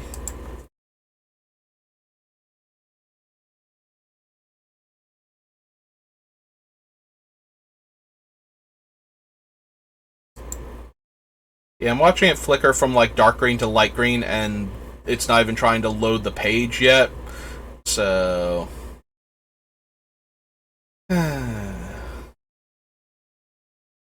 Ancestral Katana, Animus of Night's Reach, probably not. Red line now that we got to the new page. Dice, choose one, look at the top 7 cards of your library, put any number of non-land permanent cards with mana value 4 or less from among them onto the battlefield, put the rest on the bottom of your library in a random order. 2/1/1 counters on each permanent you control that's a creature or vehicle. Probably not. Tap, add 1, only 2 activate abilities or cast an artifact spell. Play an additional land each turn, or this turn rather, gain 3 life, exile this saga, and return as a 3/3. Discard to destroy target creature with flying. Up to 1 target artifact, enchantment, or tapped creature. Then if you control an artifact and an enchantment, make a 2/2 samurai. 1/1 counter on target enchantment creature. No. Menace counter on it. Yeah, that's not going to do anything when it comes back.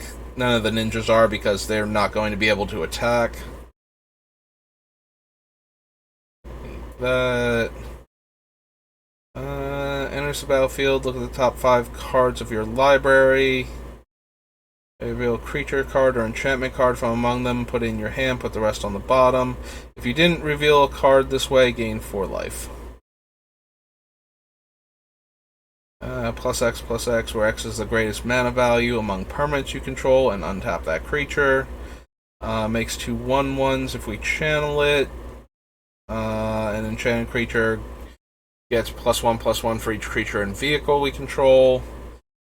I know it also affects like vehicles that are enchanted with it when they're creatures, but we're not going to run any vehicles that I can think of at this point, so. Reaches skyward. Kind of meh. Boseiju, though, who endures, probably. Alright, so... Neon Dynasty. There we go. Alright, so it is... Boseiju. Boseiju. Who endures. Oh, that's also a land, so we want to put that there real quick. Alright.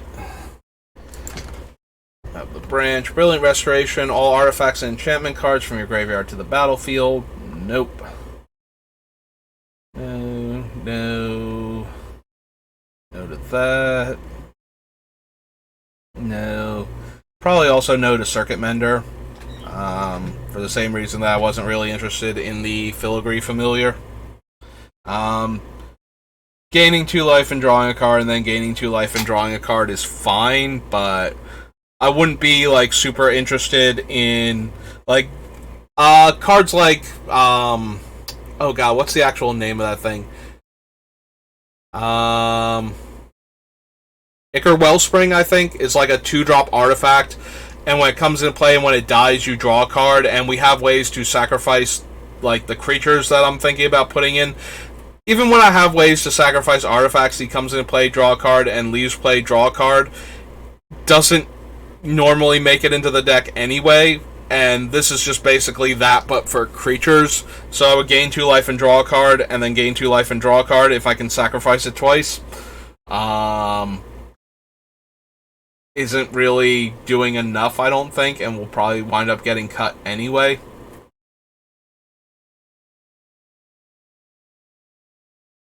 No, no. I don't think we discard enough cards for Containment Construct to be relevant in this deck. Exile a creature they control. Target opponent exiles an enchantment they control.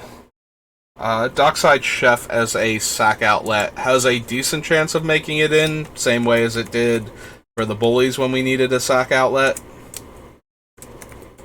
So at least consider this one. Ninjutsu, no. Like I said, Ninjutsu is probably not going to be relevant on any of these things. Dramatist Puppet, rather. No. Eater, no. Echo, no. Exemplar, no. I don't think we really care about Igonjo. Like, yes, the ability is fine, but I don't think we need it to begin with, and I want more basic lands in this deck, so I don't have as much room for non-basics. Like, I feel like I want to be running like 10-ish basic lands in this deck out of the 40, so that's going to cut into a lot of our space for non-basic lands in the deck. We don't want Farewell because we don't want to exile our own stuff. We'd rather destroy it. So,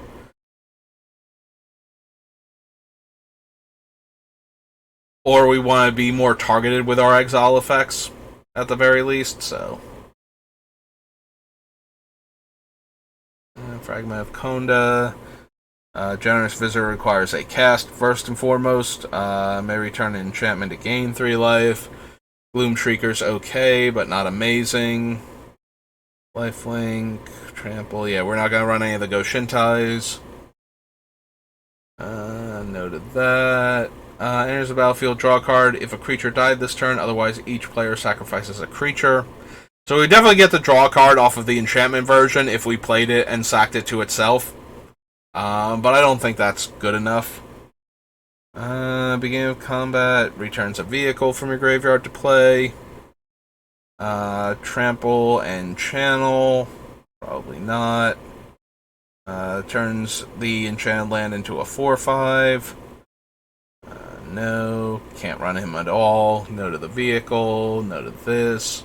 Don't care about crewing vehicles. No to that. No. No. Don't think we're going to run any of the invokes. If we did, it would probably be the black one. Maybe the white one, because we could rebuy a creature.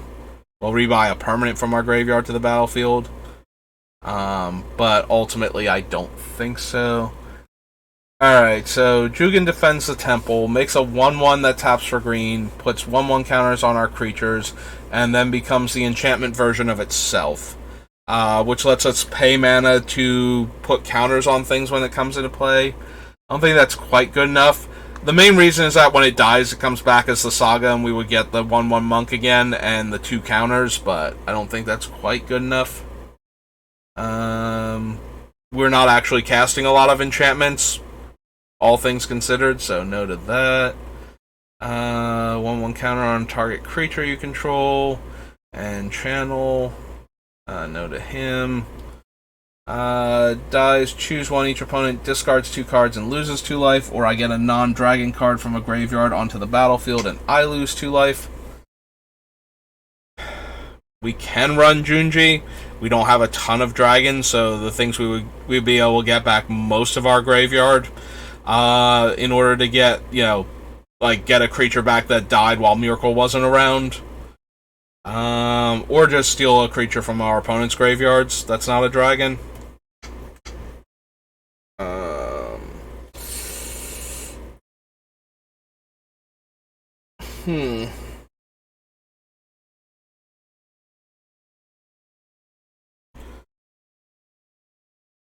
Probably not. Like, it's okay, but discards 2 cards, Ninjas and Rogues gain menace. No. Don't need that. Don't need that.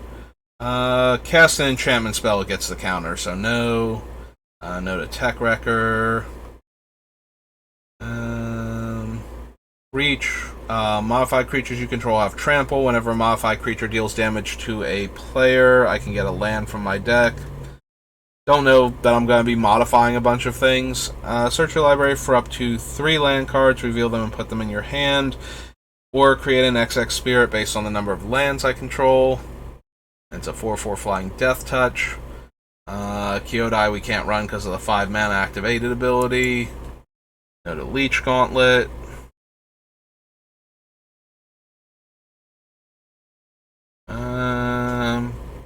Don't think we need Life of Toshiro. Aura enters the battlefield under your control. If it was cast, you may search your library for an aura card with a mana value less than or equal to that aura and with a different name than each aura you control, and put that card onto the battlefield attached to Light Paws, and then shuffle. So no. Don't need that one. Don't need Line Sash. No. No. Don't think we need the Marches. Or Rebuke. Target creature gets +1/+1 until end of turn for each artifact and enchantment you control. It's only one creature, 2 turns in a row, and if we have that many enchantments, we should probably be winning the game anyway. And we're not like a big on attacking for damage type of deck. Like, that's not really how we win. We win by doing infinite things that are silly with all of our enchantment creatures, or creatures that, enchantments that used to be creatures. So I don't think any of those are necessary. Enters the battlefield or attacks. No. No to Nashi. No to Terminal. No to the Blade Blesser and Prowler and the Road Captain. No to Norika and Okagachi.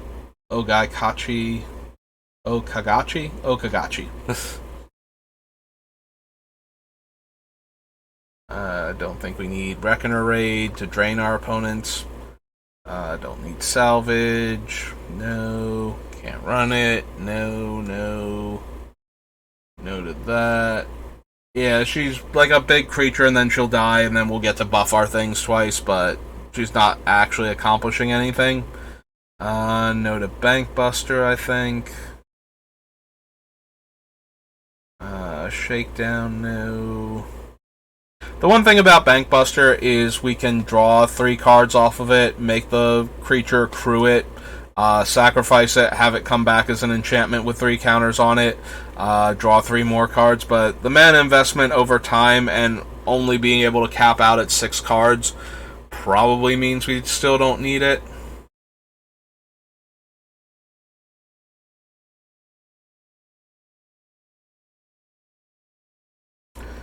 No. No. That's the Speed Reader, so we don't need her because we're not doing a lot of Saga stuff. No to that. No to this.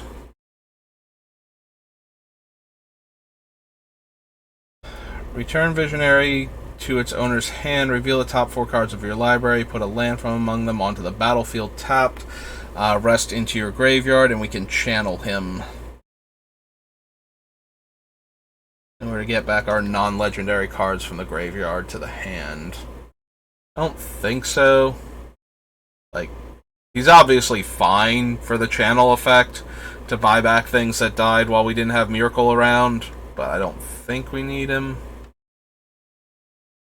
Like, we have other regrowth effects that we can, copy later on, so I don't think we need that one specifically. Deals combat damage to a player. Return a permanent card from your graveyard to your hand, so no. No. Channel the Plane Cycle effectively.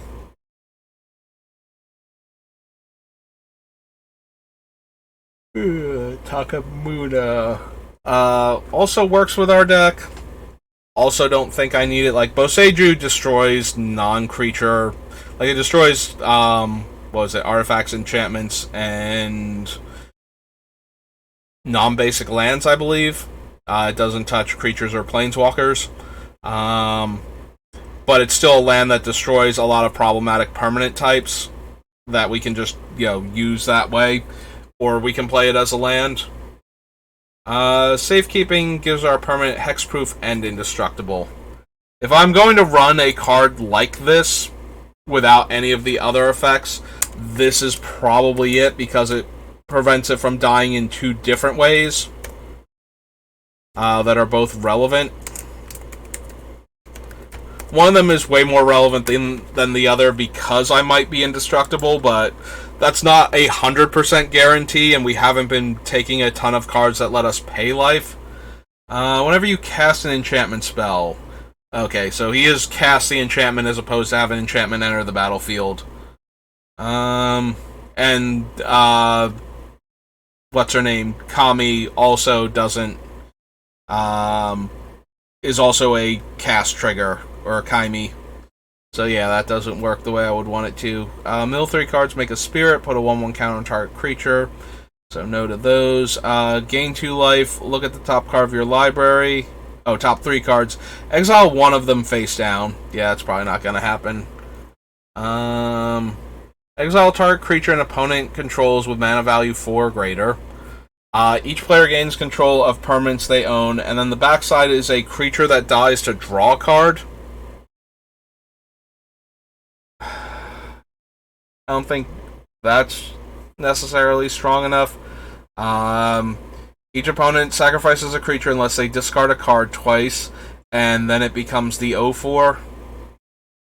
So again, don't think so. Search your library for a basic Plains card, reveal it, put it in your hand. Discard a card, then you may return a permanent card with mana value 2 or less from your graveyard to play, and then it's a 3/4 that makes 1/1s. I don't think so for that one either. No to Guidebot. Each opponent makes a 1/1 black rat token, and so it's the flipping it that gains control of them, not the third part of it, so that's not going to help. In fact, that's way worse to have this come back then and start giving out 1/1s.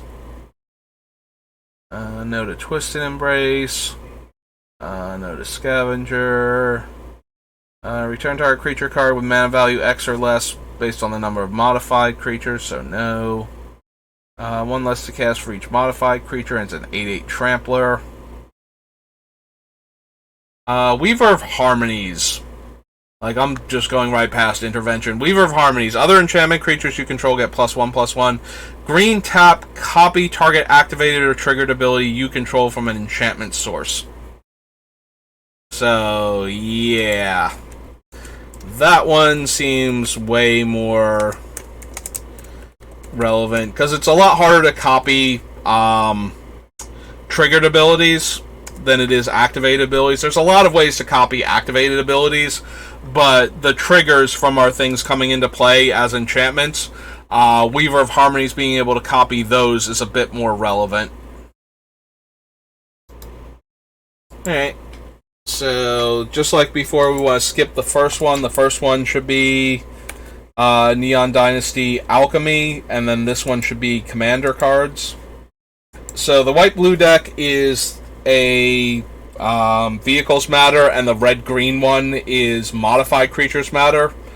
So, neither of those two should be relevant. Then there'll be like a couple of random Commander cards in the other colors, because that's how they do anymore. Enters the battlefield with a 1/1 counter on it for each 1/1 counter on other creatures you control. Beginning of your upkeep, double the number of counters on him. So yeah, I'm genuinely not expecting to get anything. Choose one or more. Put a 1/1 counter on a target creature with a counter on it. Draw a card if you control an enchanted creature, and make a 1/1 if you control an equipped creature. Flying, untap all creatures you control during each other player's untap step.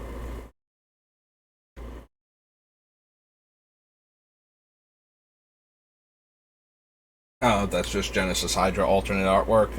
Can't run Go Shintai, even if we wanted to. Whenever Iron Soul Enforcer or a commander you control attacks alone, return target artifact from your graveyard to the battlefield.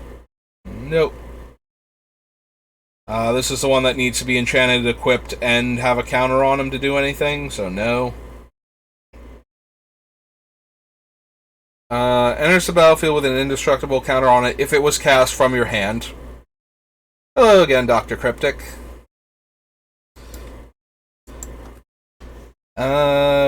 So none of these things will ever get their counter from Myrkul for coming into play from the graveyard, so they would all only be one-shots as far as the counters go, and I don't think that's particularly impressive, so I think we can just go past all of them.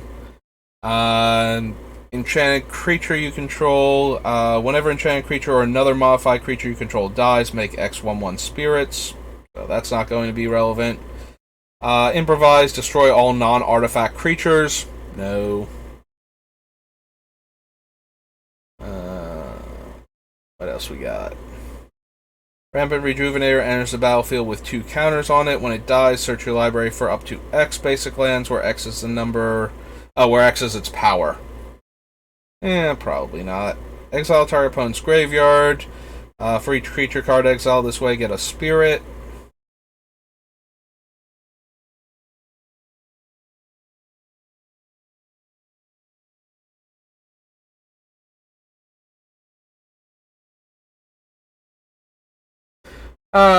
I can take a look at it for you, if you want me to. It's probably going to time you out when you try and do the link again, because I don't know how to tell it to not do that, but... Unless you just have, like, a list of cards that you're thinking about putting in.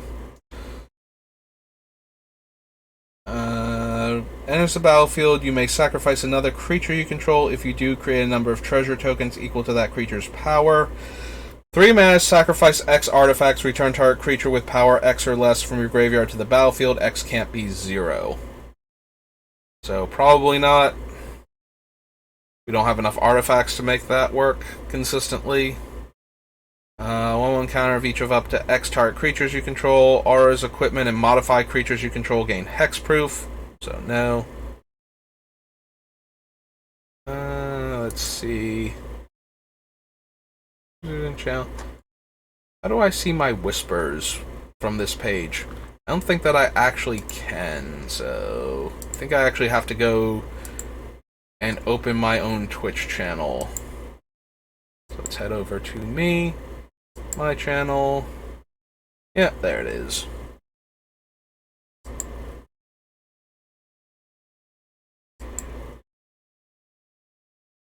And we can go ahead and close my channel before I start, like, echo feedback.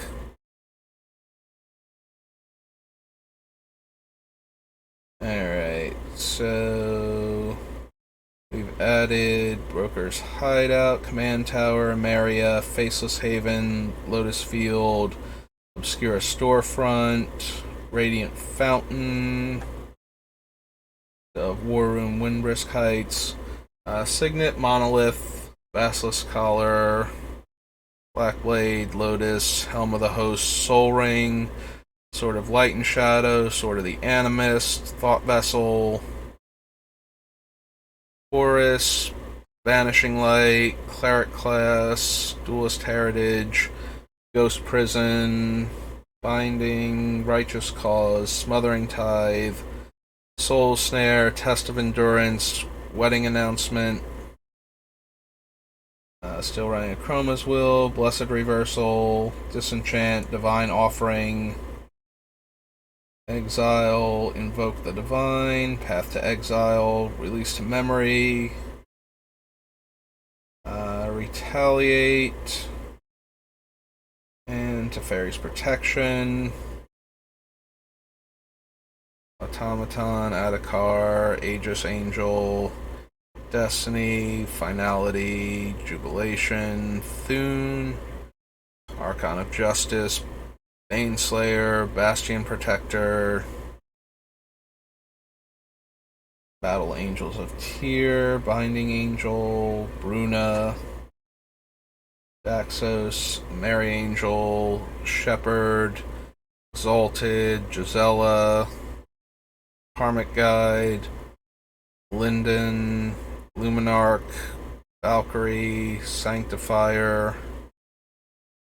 Exile all cards that are black or red. If black or red permanent will be put not on the battlefield, will be put into the graveyard, exile it instead. Guardian. Shattered Angels. Sigarda's Vanguard. Enters the battlefield. Choose any number of creatures with different powers. Those creatures gain double strike. Or attacks. Okay. Soul Warden, Starnheim Aspirant, Sunblast Angel, Youthful Valkyrie, and your tokens. Alright.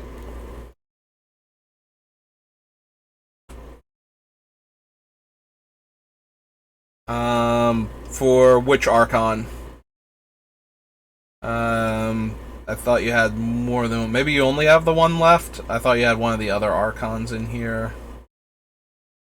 Fire and Vec, Righteous Valkyrie. Maybe you do only have the one Archon of Justice. It's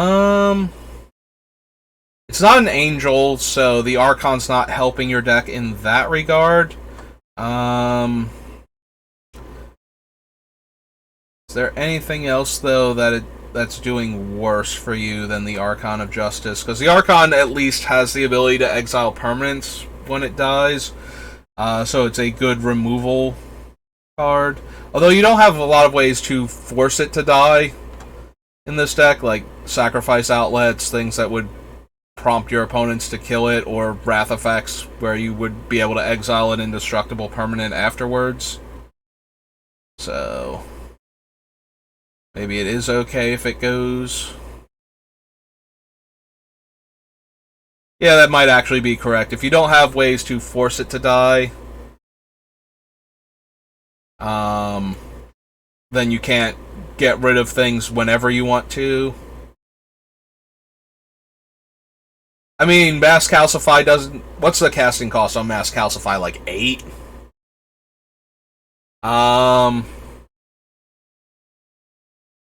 Right? I'm blanking so hard. It's been a long time since I had to care about Mass Calcify. If we go back... one too many. No, go forward again. Back together.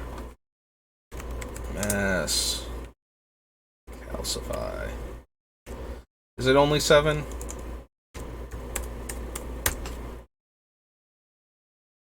Okay, destroy all non-white creatures. I mean, it's certainly going to not affect your guys. I always hate running Wraths that are that expensive and don't have ways to reduce their own overall cost. I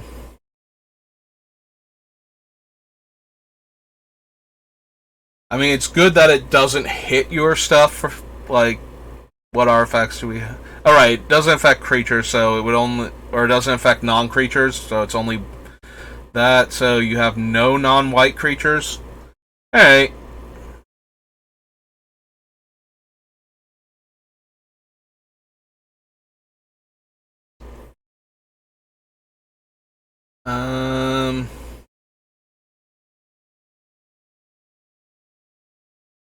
So, as far as cards that you have that are kind of underwhelming,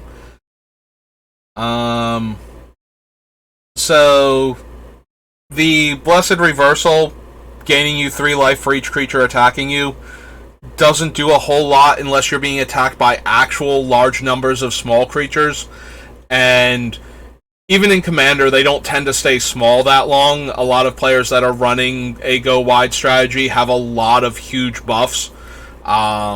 So gaining 3 life is doing a lot less than fogging the attack. Actually preventing all combat damage would a lot of the time. So that one should be pretty easy to take out. Also, you don't seem to have a lot of cards that let you interact with the top card of your deck, or, like, if you can see the top card of your deck and would know when it's a bad card, fetch lands go up a lot in value, or if you have cards that let you look at a lot of cards or draw and put cards back. So I don't know that the Hideout and the Storefront are actually doing anything in your deck.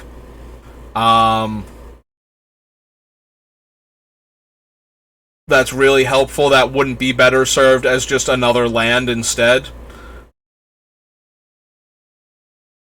Prismatic Strands is the prevent all damage from a color of your choice until end of turn, and then has flashback by tapping white creatures. Prevent all damage that sources of a color of your choice would deal this turn. Yeah, I think that would do a lot better than the Blessed Reversal, since it will stop all of the damage from one particular color, and B, you can also use it to prevent like red mass removal, like Blasphemous Act or Star of Extinction, from killing your things. So I think that would give you a lot more to work with than just gaining 3 life per attacking creature.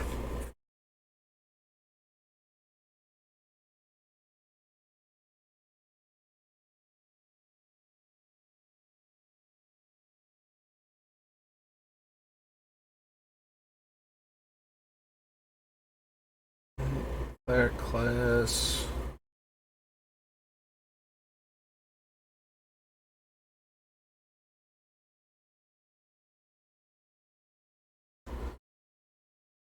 You might also be able to cut the Righteous Cause if you're looking to add other cards in. Gaining 1 life for each of your attacking creatures. Most of your guys are in the middle range of casting cost, so you're probably attacking with like 2 to 3 creatures on average while this is out. So you're only gaining like 2 to 3 life. It does give you life when your opponents attack each other. And also in small doses. I'm wondering if there are better life gain cards, though, that would just let you gain a lot more life more quickly, so that it turns on your 2/4 flyer and your other things that care about higher life totals.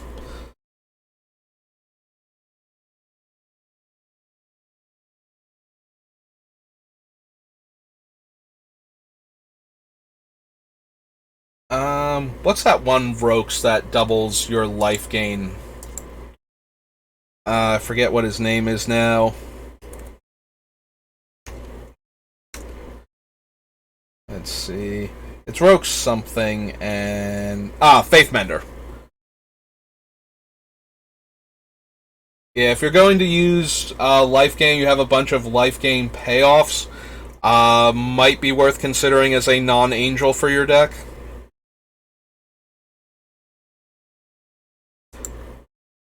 Yeah, it does, and it gives you, like, little bits of life. I'm just saying, for your 5 mana, for your enchantment, I think there are other cards that will gain you a lot more life faster to turn on your other cards than that one would. If you don't have anything, though, that's working with what you're doing, and you don't have anything to replace it with, then that's perfectly alright. But if you're looking for cards to replace, to add in new cards that you wanted to add in, I think that one's kind of on the low end of the power scale for what your deck is doing. Especially if you wanted to add in more potent life gain cards.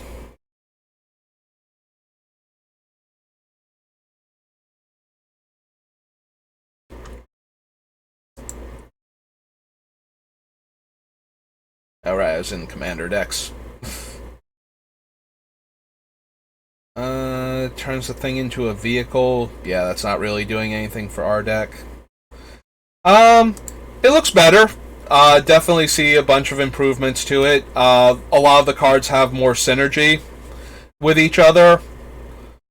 Like I said, I would consider taking out the hideouts, like these fetch lands. They gain you 1 life, but at the same time, you're not taking advantage of being able to see what the top card of your deck is and manipulate it with that. So the fetches just basically add a lot of time to your game without adding a lot of extra benefit. I think you would be better off with... let's see. What are the white non-basic lands that you could be running? Something along the lines of, like, Mistveil Meadow that lets you put a card from your graveyard back into your deck if you have 2 or more white permanents and is a plains. I know there are white lands that gain you life, and that's what their primary focus is to do. So they would be like white mana sources that would, yeah, Mistveil Meadow. Like there are white mana producing lands that would. Hang on, I'm scrolling through the wrong thing here. That would let you, like actually gain life while you're running your white cards, instead of running the lands just to gain you an extra life. Okay, so come back to this one. So what am I looking for? I'm looking for lands that produce white mana. So card type is land. Add rules text is. Do I want rules text or do I just want lands and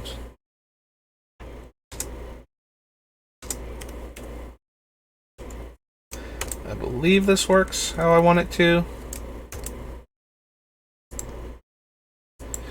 And let's see if we can get some non-basics that are... Nope, does not want to work that way. Get rid of that.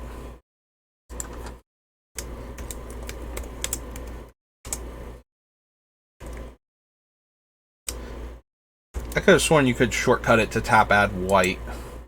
Or tap add W. Nope, really doesn't want to help me out. Thanks, Gatherer, you are 2 tons of fun right now. Rules text, format. I don't just want to see every single land in the history of Magic.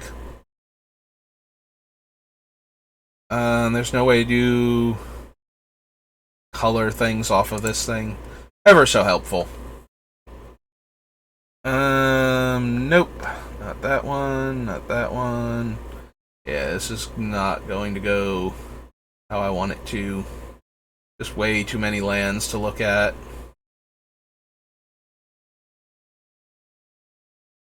I could have sworn you could select tap add white and it would let me narrow this down just a tiny bit instead of having to look at literally every land ever printed just to find some of the non-basic white lands.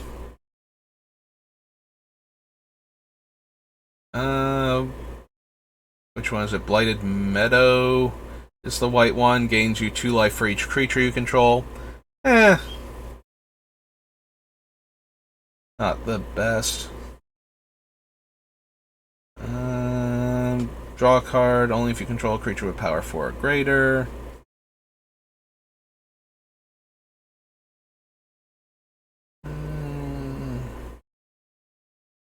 Be so much easier if I could exclude all of these swamps, and yeah, there's like 30 pages of this. Way too many lands across the history of Magic for me to go looking them all up at once.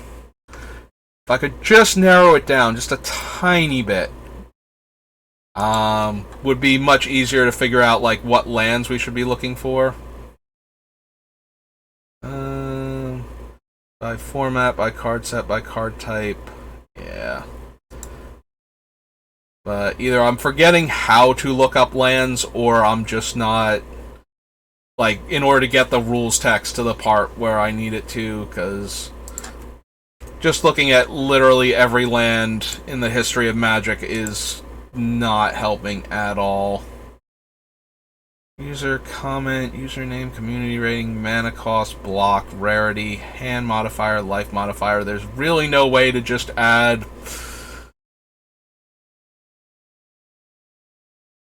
land. Yeah. If I could look up the lands right now, that would be way easier. Because there are plenty of lands that do things that are what you are looking for. Maybe if I do land and gain life. Bant Panorama is basically doing the same thing that the Obscura Storefront or Hideout are doing. Rules text. What if I add gain life? Just add gain, because it would have to have gained specific amounts of life. Alright, that narrows it down a bit to the ones that actually gain life. Alright, so...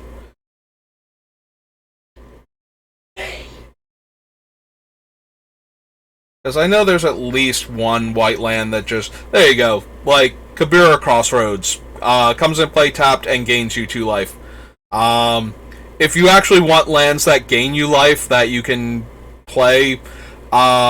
because I get the feeling that the fetches are in there more because they gain you life, and fetching takes a while and doesn't add a whole lot if you're not using cards that let you look at the top card of your deck or that let you draw cards and put cards back. So things like Sensei's Divining Top and whatnot, where you would get to see a lot more cards and you would know when you need to fetch to get rid of them. Comes into play tapped. Until end of turn, gets +1/+1 and gains. Gains. There we go. Has the word gains in it. Gains vigilance. Probably not. Gains protection from the color of your choice until end of turn. You gain 1 life. Whenever an angel enters the battlefield under your control, gain 1 life. And taps for 1 colorless. Also, scroll back. I'm taking a pick. Oh, sorry. So let's scroll back up to Kabira Crossroads.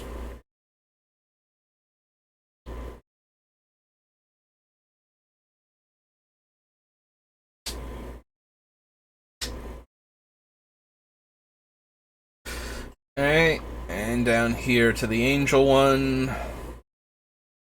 No, not Radiant Fountain. There it is. Seraph Sanctum.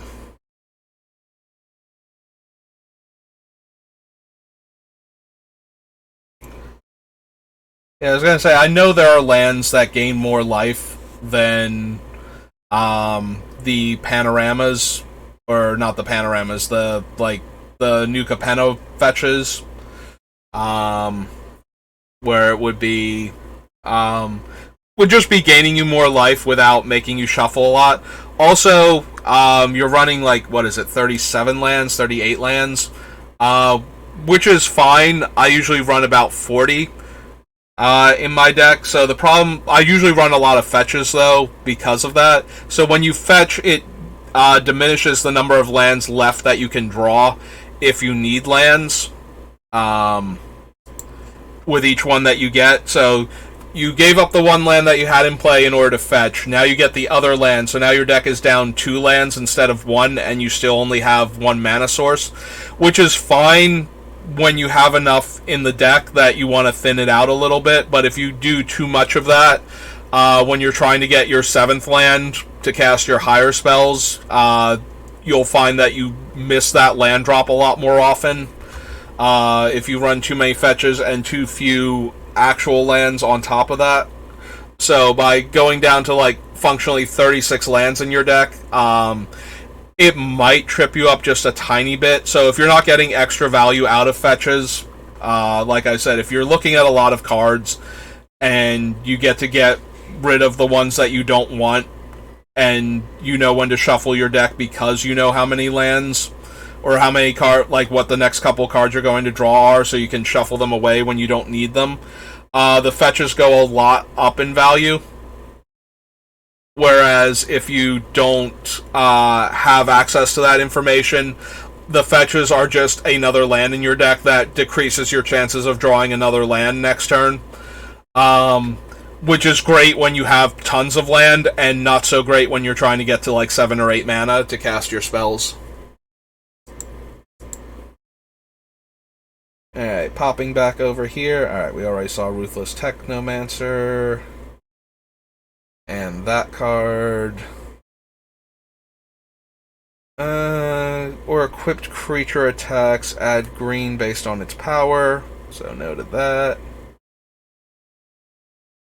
And the Ever Faithful. Another legendary permanent enters the battlefield under your control, gets a 1/1 counter, and you can partner. Alright, so not much from the commander decks, but I wasn't expecting it. Alright, so Kamigawa to Khans of Tarkir. Well, at the very least, we'll be adding a land to the set, or to the deck list, when we get to the outpost. I think it's an outpost. Maybe it's not. Whatever the Absent land is. Ascendancy. Enters the battlefield, put a 1/1 counter on each creature you control. Non-token creature you control dies. That'd be perfect if we were actually caring about that strategy at all. Another way to make a creature every time one of our things dies. But that's not what we're doing, so... target creature with power 3 or greater, draw 2 cards, lose 2 life, and distribute 2 1/1 counters, so no. Falconer, Guide, Inok Bondkin, Flying Vigilance. Another permanent enters the battlefield under your control, each opponent mills 1. Attacks, put a 1/1 counter on another target tapped creature you control. If a creature would be put into an opponent's graveyard from anywhere, exile it instead. Nope.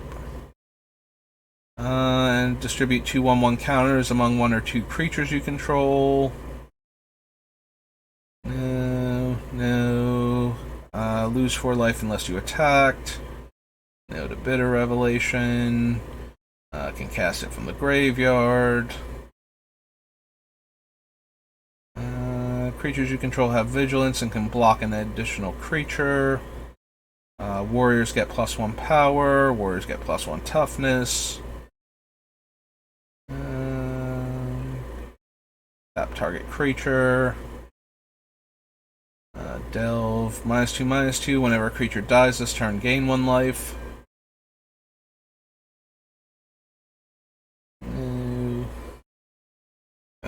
Choose up to 1 creature, destroy the rest. I don't think we need that one. Creatures and all permanents attached to them. Makes a lot of 2/2 zombies. It's protection from the color of your choice. 5 life or 10 life. Can't run that thing. No. Another non-token creature you control dies, draw a card. Alright, so Grim Haruspex is one of the cards that goes into this deck because we'll be sacrificing a bunch of creatures anyway. So even if we're not an Aristocrats deck, we still want to be able to get all of our combo pieces quickly. And stuff dying, drawing us cards. And then the Grim Haruspex might turn into enchantment, so we might get to keep it around even if we're doing stuff that would kill it. So we got that going on. It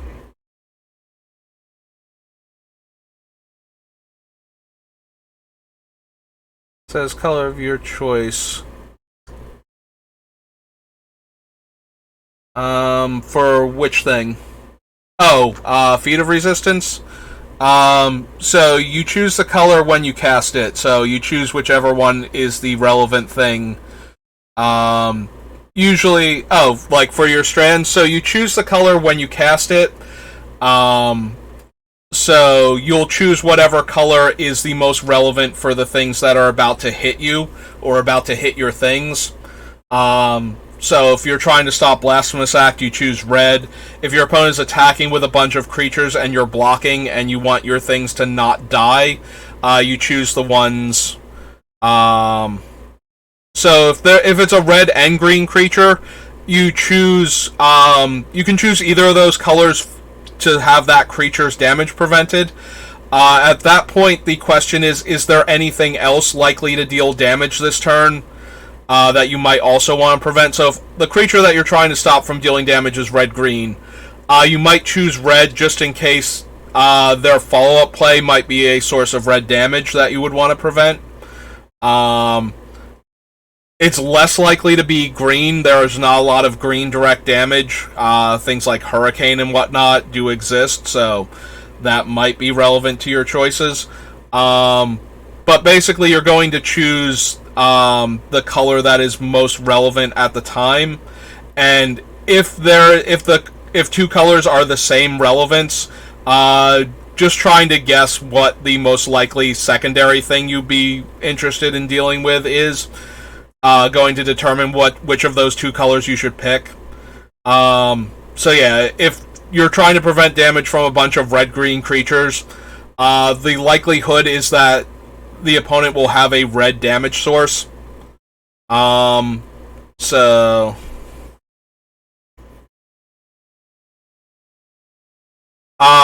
so Mass Calcify will not destroy anything that's white. So if the creature is white-black, it's safe.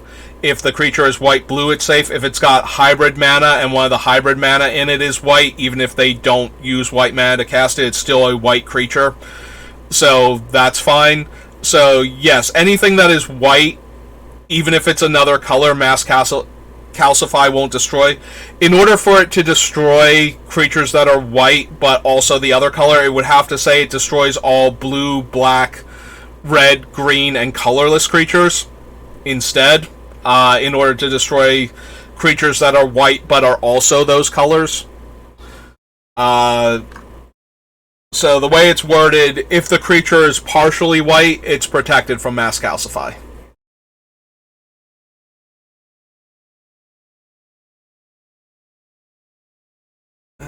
Don't need Hardened Scales, don't need Heart Piercer. Gets +1/+1 and it's got Death Touch. Outlast and makes a dude. Puts counters on your guys. For each other creature with a +1/+1 counter.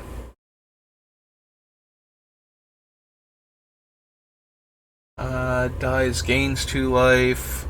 Turn face up gives it what, 4 counters or something? 5 counters, and dies, it makes that many snake tokens. Or 4 with Delve. Distributes a bunch of counters. Untap each creature you control with a +1/+1 counter on it during each other player's untap step. Nope. 1/3 prowess. Creature you control with 4 greater toughness dies. Each opponent loses 2, you gain 2. Sack another creature, gain life equal to its toughness. Attacking creature.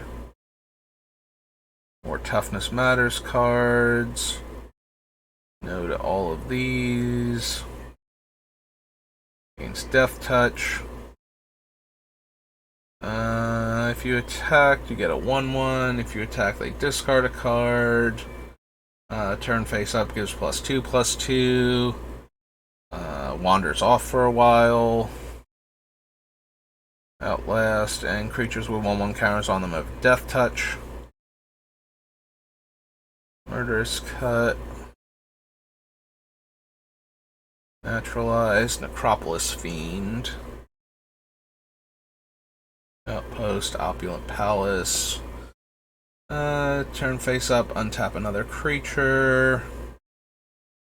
Get +1 power. Warrior you control deals combat damage to a player. You may pay 1 life and draw a card. +2/+2 or regenerate it. Can't run that. Remove X counters to give -X/-X. That creature gains indestructible, but it's a sorcery, so no.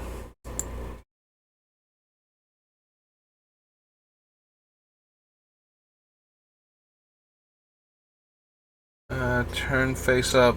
Target opponent loses 2 life. It's a 1/1 Death Touch. Morph creatures. There you go. Sandstep Citadel.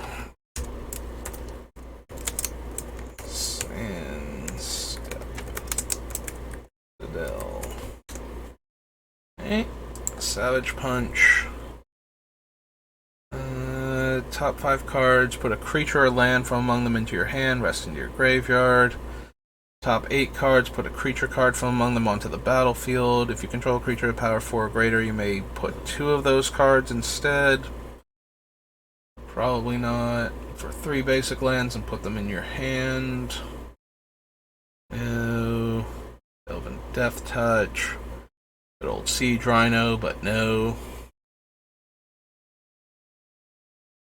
Creatures you control get +1/+0 and lifelink until end of turn. Make a 2/2 flyer. And emblem with each opponent's upkeep, that player sacrifices a creature. Creature with toughness 4 or greater dies, gain 4 life. No. Nope. Turn face up, target creature gains trample. If you attack with a creature this turn, return target creature with converted mana cost 2 or less. Nope.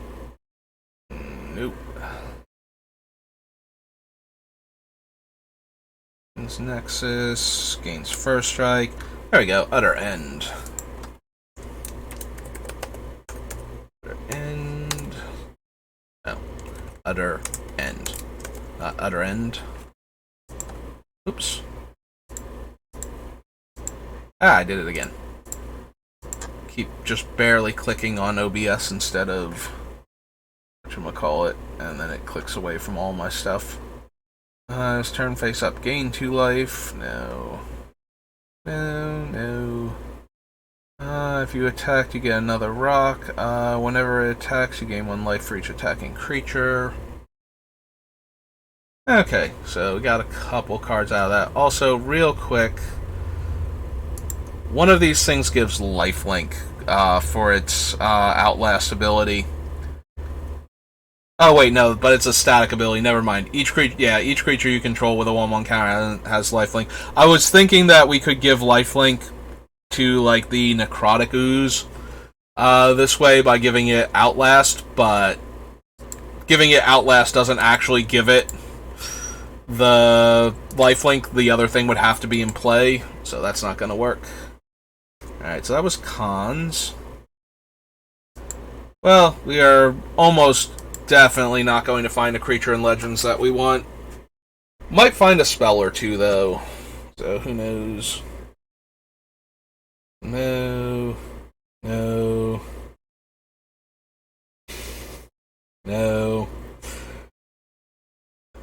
Prevent damage done by attacking non-flying creatures. Change the color of target permanent. No.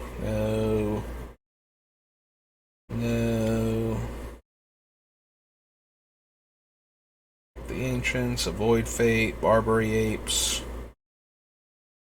Blue Mana Battery. Nope. Good old Chains of Mephistopheles.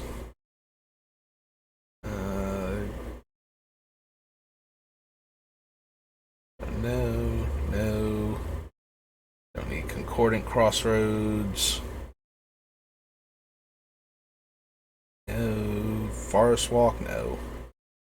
Divine Offering. Transformation. Nope. No.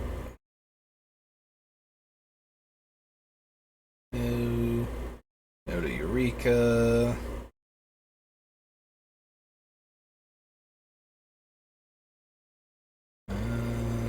Nope. No to Floral Spasm. No.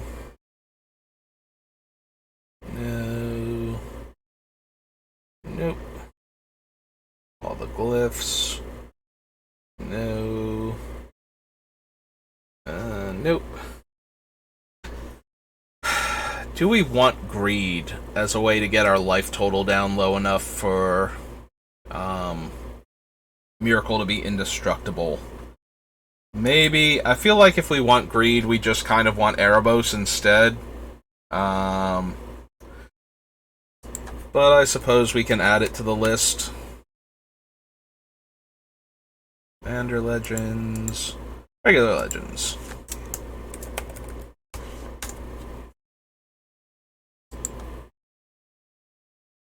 This Horseman. Hellswarm. Are destroyed. Deals X+3 damage to you, where X is the number of creatures placed into the graveyard this way.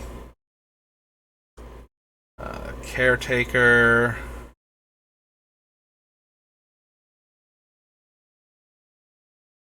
Swamp to regenerate a black creature. Probably not. Does 4 damage to an opponent casting an instant. This does not apply to the first instant cast by that opponent each turn. Indestructible Aura, Infernal Medusa, Infinite Authority. No to all of these cards. Jovial Evil, no. Caracas, no. Mostly because it's banned, obviously. We'd run Caracas in a second. If we could. Don't need that. Deal 3 damage to target attacking or blocking creature.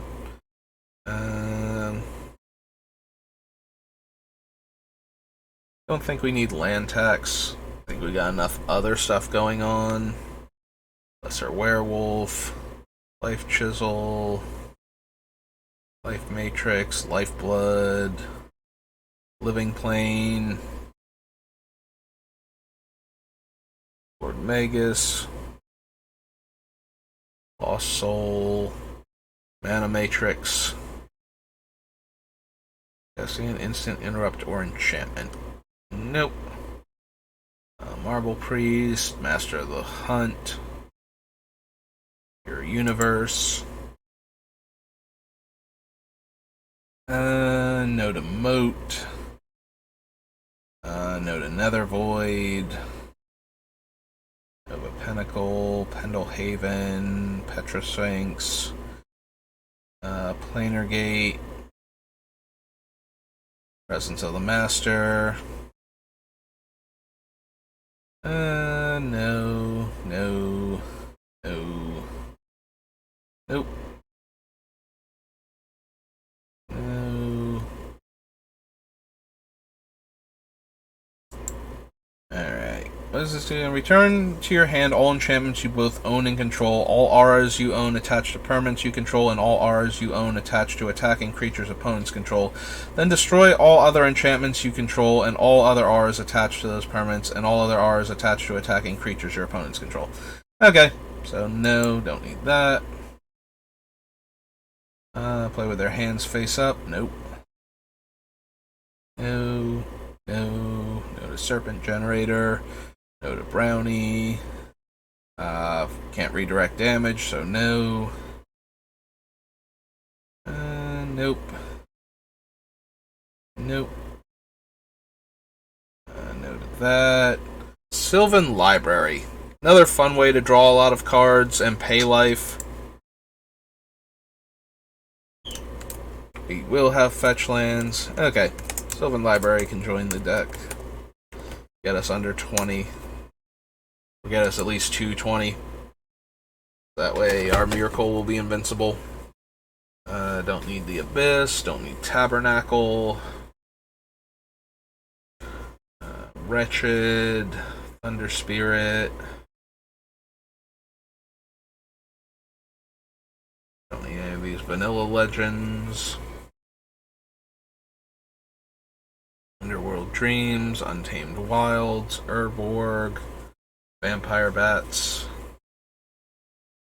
Walking Dead,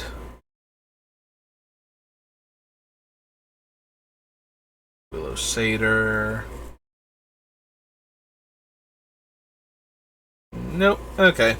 So we got to add Greed and Sylvan Library as potential includes, which is more than I thought we were going to find, although Greed is likely to just get replaced. Like, I don't think we'll run Greed and Erebos, even if I do bother running both of them.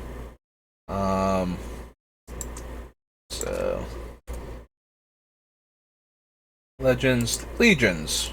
All creatures. Surely we can find something that interacts positively with Myrkul in this set. Doesn't cause clerics to tap. Turn face up, -3/-3. Prevent the next 2 damage that will be dealt to target creature or player. Amplify and flying. Turn face up gives -X/-X. The next time a source of your choice would deal damage to you this turn, that damage is dealt to Beacon of Destiny instead. Again, doesn't work when he's an enchantment.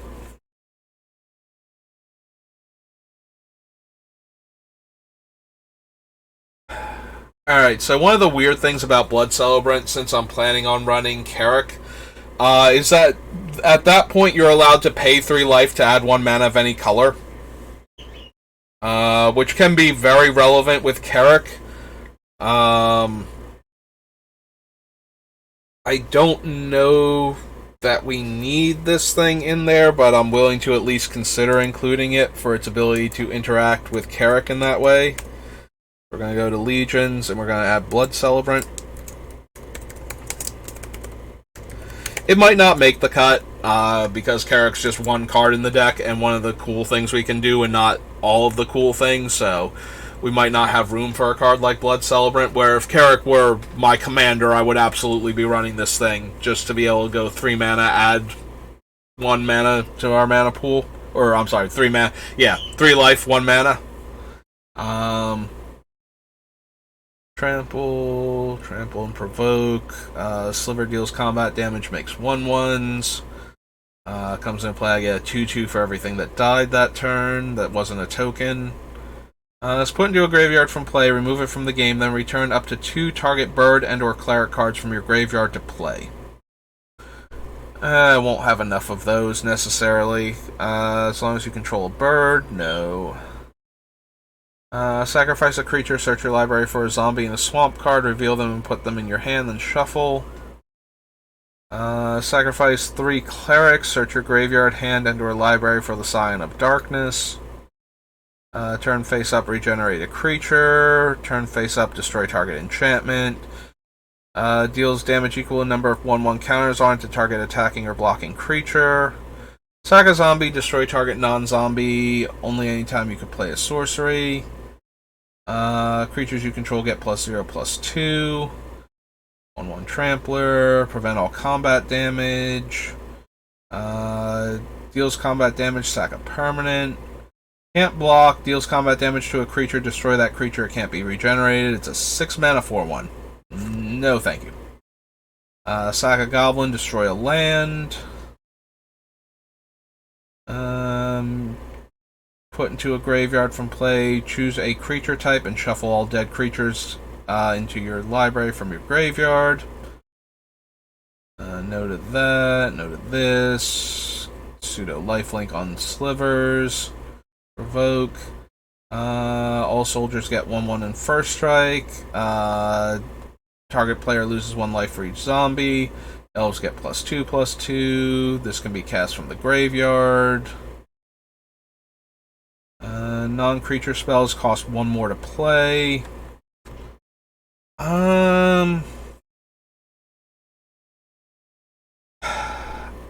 We have a lot of creatures, but we still have a reasonable number of spells. I don't think something like Glow Rider is actually viable for our deck. Or Vryn Wingmare, or any of them, because of that. Generate Goblin Turncoat. Upkeep, draw X and lose X, where X is the number of zombies we have. If she dies, she stops being a zombie with Myrkul, so we might not even be able to draw any more cards once she's in play like that. I don't know how many other zombies we're actually running. All creatures get -5/-5. Pay X to look at their hand. Turn face up, return all zombies. That's just a big dumb creature. Has provoke. It can only be blocked by 1 thing. Has vigilance. Turn face up, untap it. First strike and provoke. Turn face up, destroys an artifact or enchantment. Has reach. Another zombie comes into play. All non-zombies get -1/-1. Turn face up, target creature gets +3/+3. There's Phage. Remove Planar Guide from the game. Remove all creatures from the game. At end of turn, return those creatures to play under owner's control.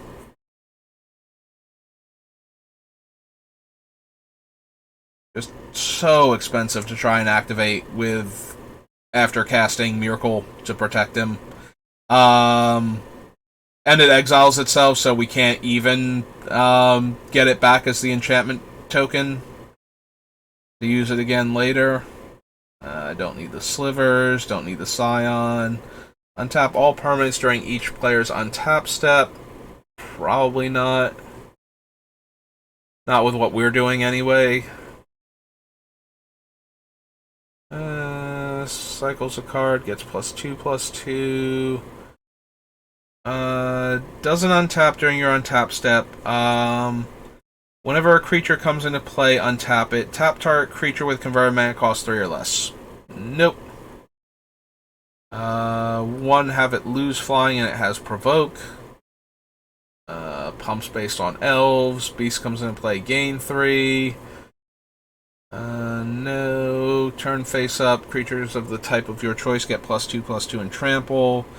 Can't be countered. No. No. No. No. Target creature gains this creature can't attack or block unless its controller pays 1 for each cleric in play. Pro black. Creatures can't attack you unless their controller pays 2 for each creature attacking you. His turn face up. Target creature gains first strike. Tap to add mana equal the number of elves. Elves coming into play make 1/1 insects. Exile cards from graveyards. And is a big amplifying trample creature. Okay. So we got Blood Celebrant from Legions. The all creature set in this very creature heavy thing. Alright. Well, let's go add all the dual lands in. You know, since I'm here and everything, might as well. And Demonic Tutor, and Soul Ring, and a few other things. Don't need Armageddon. Can't run Badlands. Balance is banned. Well, we definitely want Bayou. I don't think we need Basalt Monolith. We should have some other options. Bayou. Don't need Berserk. Don't need Birds. Can't run Lotus. Camouflage. Channel can't run. Chaos Orb. Let's get a little more water. Circles of Protection. Contract.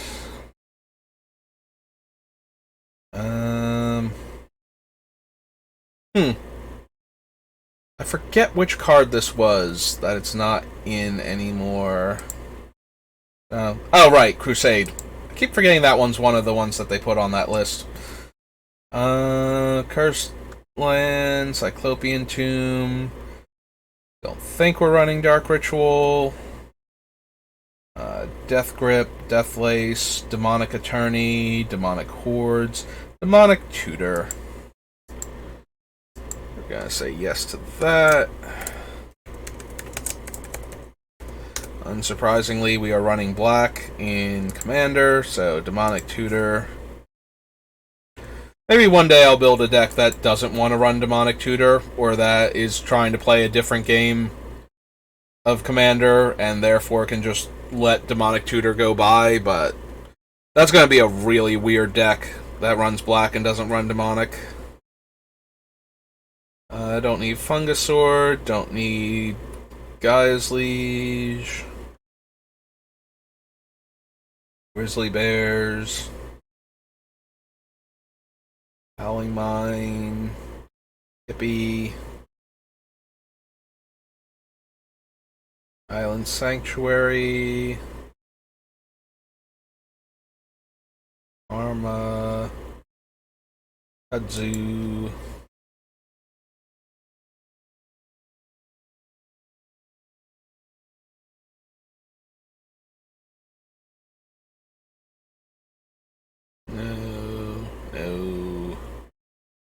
nope. It'll allow more elves. Probably add Mana Vault. This deck is definitely going to be very mana hungry. I don't know which ramp cards we're going to run, besides Soul Ring, obviously, but we are definitely going to be running a bunch. Mountain, can't run any of the Moxes. Natural Selection, Nether Shadow, Netling Imp, Nevinral's Disc, Nightmare,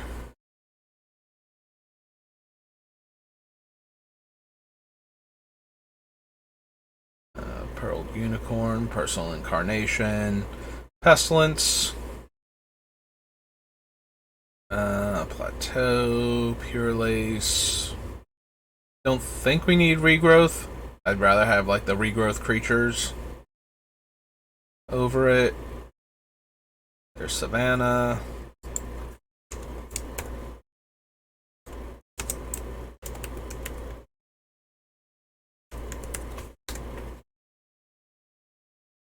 Scathe Zombies, Scrubland.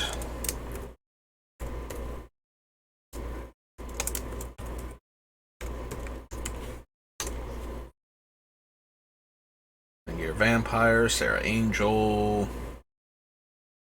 Soul Ring, Soulnet, Stream of Life, Sunglasses of Urza, Swords to Plowshares,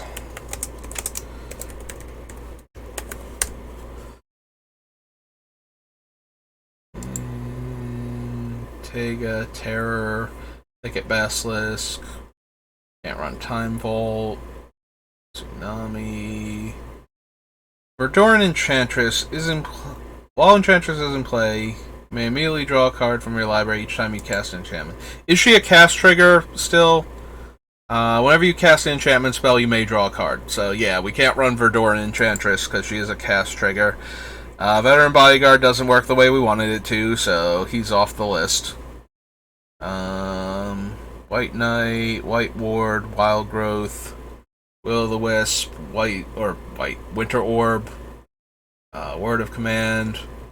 Probably want Wrath.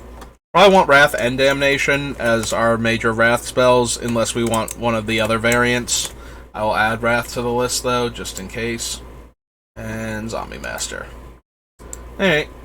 So, the usual cards from Limited Edition, plus a few random things. Basically, the cards that I would always consider from Alpha Beta Unlimited that are tournament legal. Well, it's not even a tournament. Legal by the general consensus WotC supported Commander ban list. Don't need a Johnny. Comes into play, each player's life total becomes the highest life total among all players. Probably not.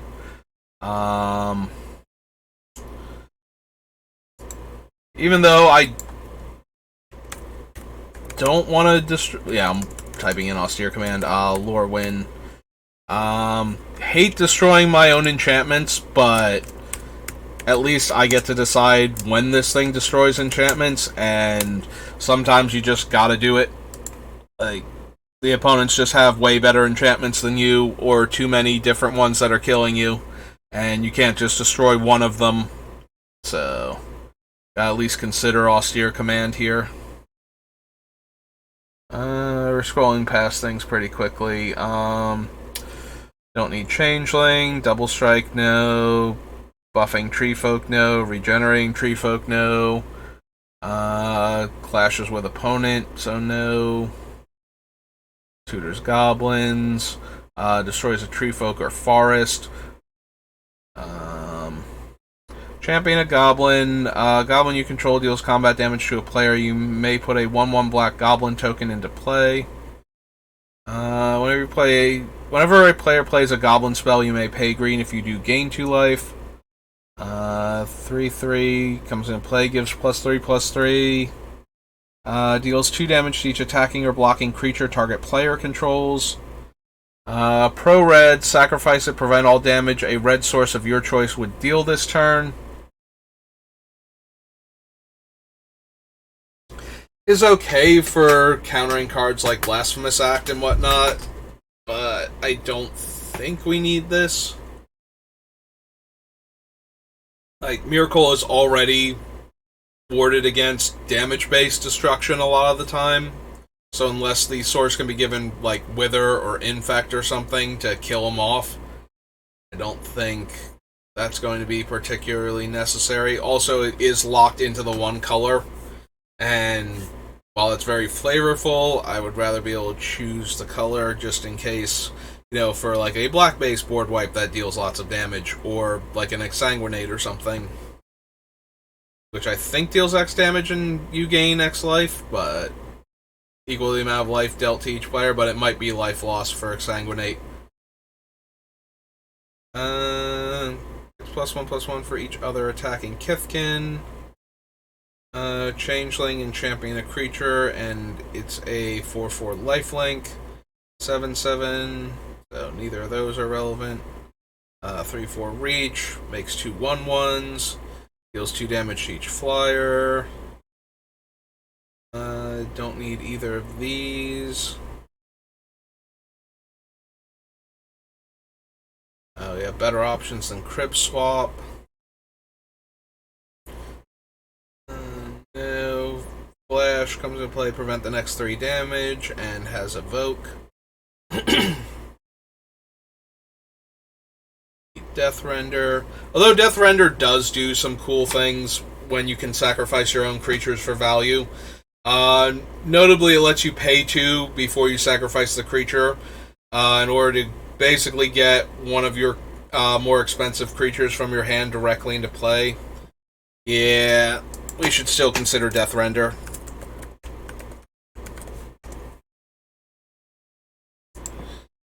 Prevent all combat damage to be dealt to attacking creatures I control. Creatures assign damage based on toughness. Creature deals damage to me, destroy it. When dread is put into a graveyard from anywhere, shuffle it back into its owner's library. We can exile it instead if we want the enchantment version of it immediately, as opposed to having to refine dread, but I don't think either thing would be particularly effective in our deck. Like, again, I think we would just run No Mercy if we wanted the No Mercy effect off of him. During an opponent's turn, gives -1/-1. Target forest becomes an XX tree folk based on your elves. Gain 1 life for each elf in your graveyard. Plays a giant spell, put a 1/1 counter on Hand Servant. Taps to add 1 mana of any color and tutors an elf. Tap target creature opponent controls. If you won, that creature doesn't untap during its controller's next untap step. Is put into a graveyard from play, discard a card. Kills a non-elf. Opponent plays a blue spell during your turn, makes a 4/4.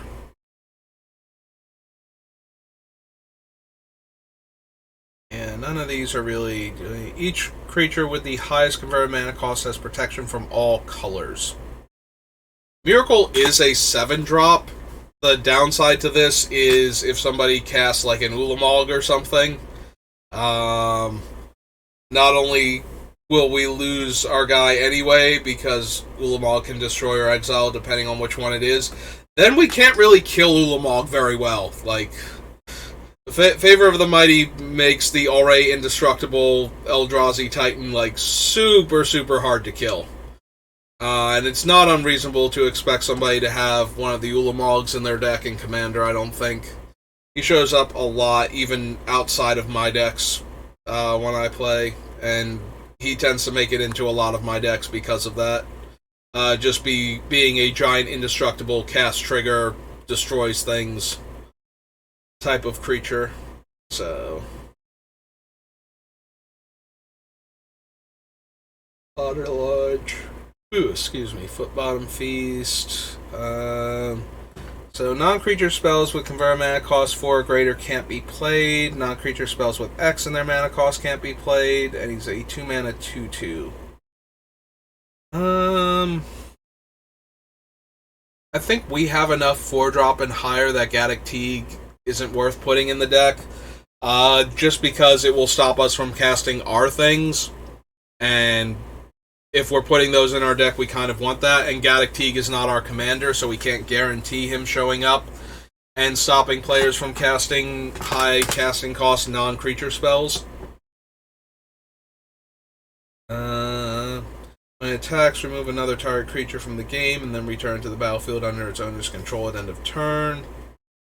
Don't think we need Garrick. No to these, I think.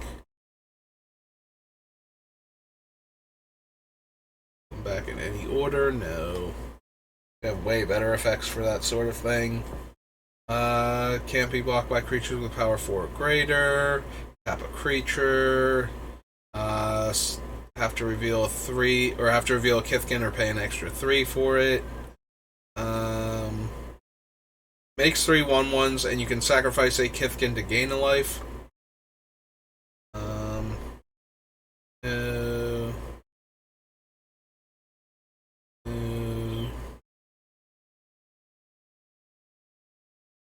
Mountain Walk, no. Prince of the Stag. Hornet Hoarder, no. No. Comes into play, put a +1/+1 counter on target creature you don't control, and 3 tap, destroy target creature with a counter on it. Put a 1/1 counter on target creature for each elf you control. Taps to make elf tokens. Power toughness equal to the number of elves you control, and tap it to deal damage equal to its power to target attacking. Or no, to target creature with flying, doesn't have to be attacking. Judge of Currents. Merfolk you control becomes tapped, gain a life. Attacks you may have target creature gain flying. Target creature gets +1/+1 until end of turn. Target attacking creature gets +2/+2. As long as you control a giant, Greatheart gets +1/+1 and has first strike. Tutors for a Kithkin. Prevent the next 1 damage would be dealt to target creature or player this turn. Whenever an attacking Kithkin or elf is put into your graveyard from play, you may draw a card. 2/2 first strike lifelink. A goblin you control is put into a graveyard from play, the witch gets a 1/1 counter. Target creature gains Death Touch and draw a card. Can block an additional creature. Whenever it blocks 2 or more creatures, it gains first strike. Meh. Name a card. Then target player puts the top card of their library into their graveyard. If the card is the named card, you gain life equal to its converted mana cost, and either way you draw a card. Super meh. Even if we know what the top card of our deck is. Enchanted creatures and 04 Tree Folk. Liliana Vess, Huntmaster. Discard an elf card. Target creature gets -X/-X based on the number of elves I control. Buffs goblins and regenerates goblins. Puts a dead creature back into play. Makes it like an illusion, basically.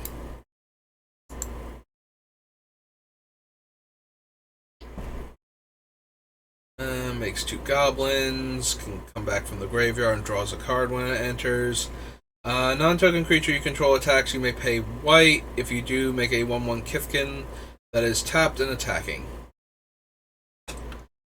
Mirror Entity.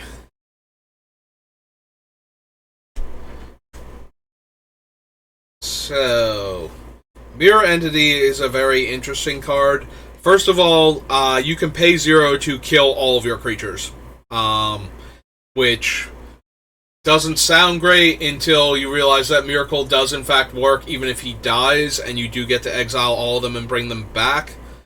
So if you need them in enchantment mode very quickly, he will do that. Also, Mirror Entity as an enchantment just lets us turn all of our creatures into XXs. I don't know that we need him now that I'm not planning on animating all of the enchantments, though. I think Mirror Entity would be a lot more potent if I were going to do that. Like, I don't know that I need to be able to kill literally all of my creatures at instant speed for 0 mana. Also, that can become a liability because he works that way. If you get Mindslavered or a similar effect hits you, where you would be able to, they would be able to kill all of your creatures and then choose not to exile them so you don't get the enchantment versions of them. with Myrkul, and now Myrkul's dead. So maybe, I don't know. If I see more combos that I can do with this card, maybe we'll come back and add it in, but I don't think so. I was originally interested in this card when we were going to potentially be animating all of the enchantments, because then you can kill all of your stuff and bring it back as enchantments, and then just pump all of your things if you need to. Or just pump all of your things because you can, because they're creatures now. But it also works to kill all of your creatures the first time. Which, depending on why you're doing it, if it's a more of an aristocracy build, again, which we also moved away from being able to just activate this for 0 and kill literally all of your creatures in one go and get all of the triggers at once and then bring them back as enchantments, might have been relevant. But since we're not doing either of those things, I think we can leave them off the list for now, and then maybe come back to them if we decide we're going to do some of that stuff again. Nath is fine as an enchantment, but he's not doing enough. Just making 1/1s when we make opponents discard a card, and we can make one opponent discard one card on our upkeep. So that's not really the best.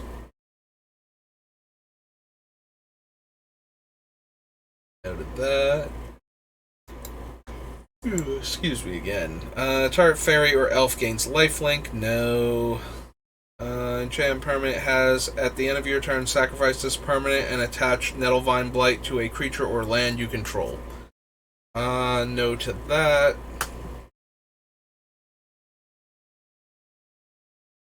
Notably, the Nettlevine Blight does actually have to come back from its own ability. So if you put it on somebody's thing and they sacrifice it to anything else before this trigger goes on the stack, then it won't come back because of that. So that is how you get rid of Nettlevine Blight. And they do get to choose what they put it on when it comes back. So even though you can put it on a land, they can always put it on a creature afterwards if they have easier ways to sacrifice creatures.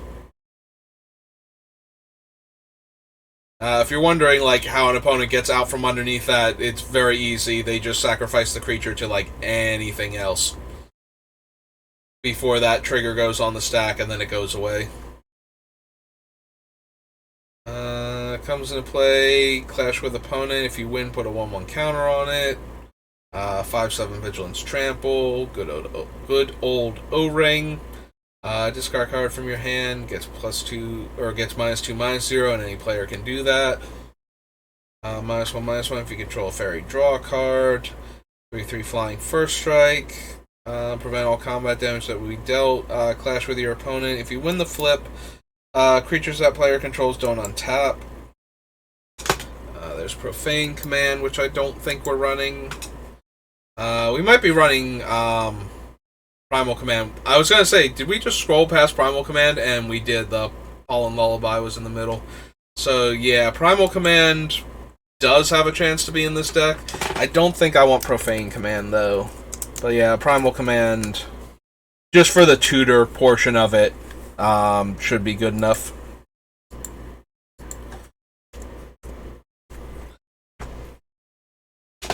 And then we have a few other things going on with it that give it more utility. But yeah, so what have we got? We've got target player loses X life, return target creature card from your graveyard to play if it has total casting cost X or less.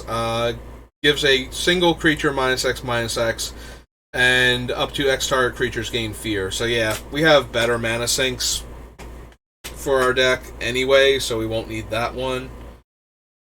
If a spell or ability would deal damage to you, prevent that damage, you gain life equal to damage prevented. It's put into a graveyard from anywhere. You may shuffle it into your library, or you do have to shuffle it into your library. It's not a may. So we can exile Purity in order to make the token copy of it instead if we want to. Damage will be dealt to you, prevent that damage, gain that much life. It has to be a spell or ability, so it can't be combat damage. but it does protect us from various things while Purity's in play.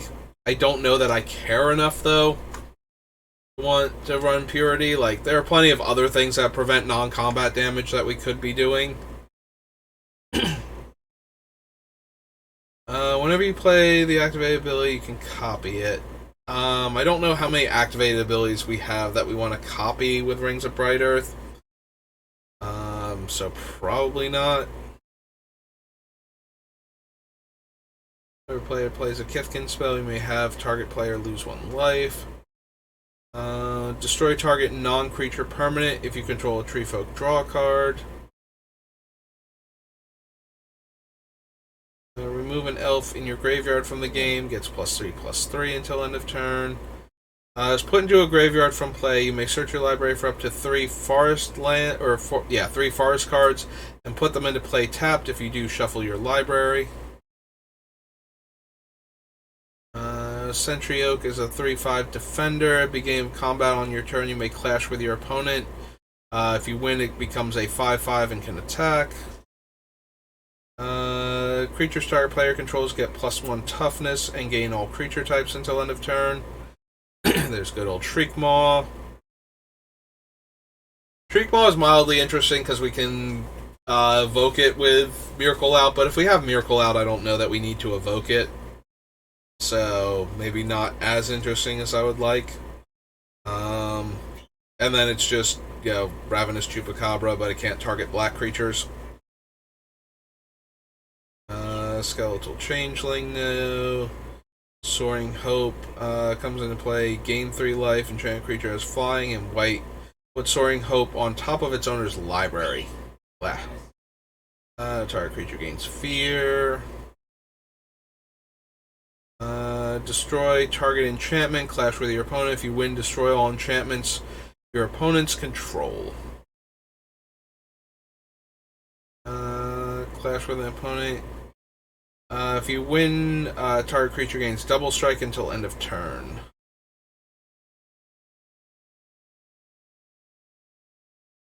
2, 3, reveal a goblin. 2 1/1s, tap 4 untapped merfolk. Return this from your graveyard to your hand. Creatures you control get +1/+1 until end of turn. If you control Kithkin, draw a card. Whenever you clash and win, you may draw a card. Comes into play, reveal X cards, where X is the number of fairies you control, and you discard one of those cards. Your choice. Non-creatures cost 1 more. We already decided against that. Whenever you play a Tree Folk spell, you may have target creature get +3/-3. Thoughtseize. First strike, Vigilance, champion a Kithkin, and can block any number of creatures. Get +1/+1. Other tree folk and forests you control are indestructible. Tutors for tree folk. Flash comes in play. Untap enchanted creature gets +1/+1 in vigilance. Twinning Glass. The depths becomes tapped. You may put a 1/1 counter on it. Vigor. If damage would be dealt to a creature you control other than Vigor, prevent that damage. Put a 1/1 counter on that creature for each 1 damage prevented in this way. Similar to Purity, I don't think I need it for anything. So we can just keep going past it. Warren Pilfers, Warren Scourge Elf. Destroy target creature, clash with opponent. If you win the clash, gain life equal to its toughness. Prevent all damage that would be dealt to target tapped merfolk or Kithkin creature this turn. Windbrisk Heights, Whispermare, Wizened Sen, Changeling, Woodland Guidance, Rensrun Packmaster, and Rensrun Vanquisher. No to all of those. Alright, how long have I been at this? Because it feels like a while. What's my uptime? 3 hours and 15 minutes. Alright, I don't want the video to run on too long, so that was Lorwyn we just did. So the next set after Lorwyn is... oh yeah, we got a bunch of core sets to go through. I think I'll start fresh when I do that. So we finished on Lorwyn. Just cut that off. Do that and save. So yeah, we made a lot of headway, got through a lot of cards, got to help somebody else out with their deck, so that's always fun. Thank you again, Dr. Cryptic, for stopping by. It's always nice to have somebody to talk to when I do these streams. So yeah, that's going to do it for today. I'll probably be back on in a little while to do a draft. Probably going to be doing the cube, since it's the only thing that's really up, and I don't feel like doing the Baldur's Gate anymore. I was not having a great time with that set to begin with. At least the cube I'm starting to do okay with. I was a little frustrated at the beginning. Maybe we'll try something that isn't mono black and see if I can win with that, but we'll get to that in a little bit. In the meantime, thank you for watching. Have a good rest of your day, and I'll see you next time.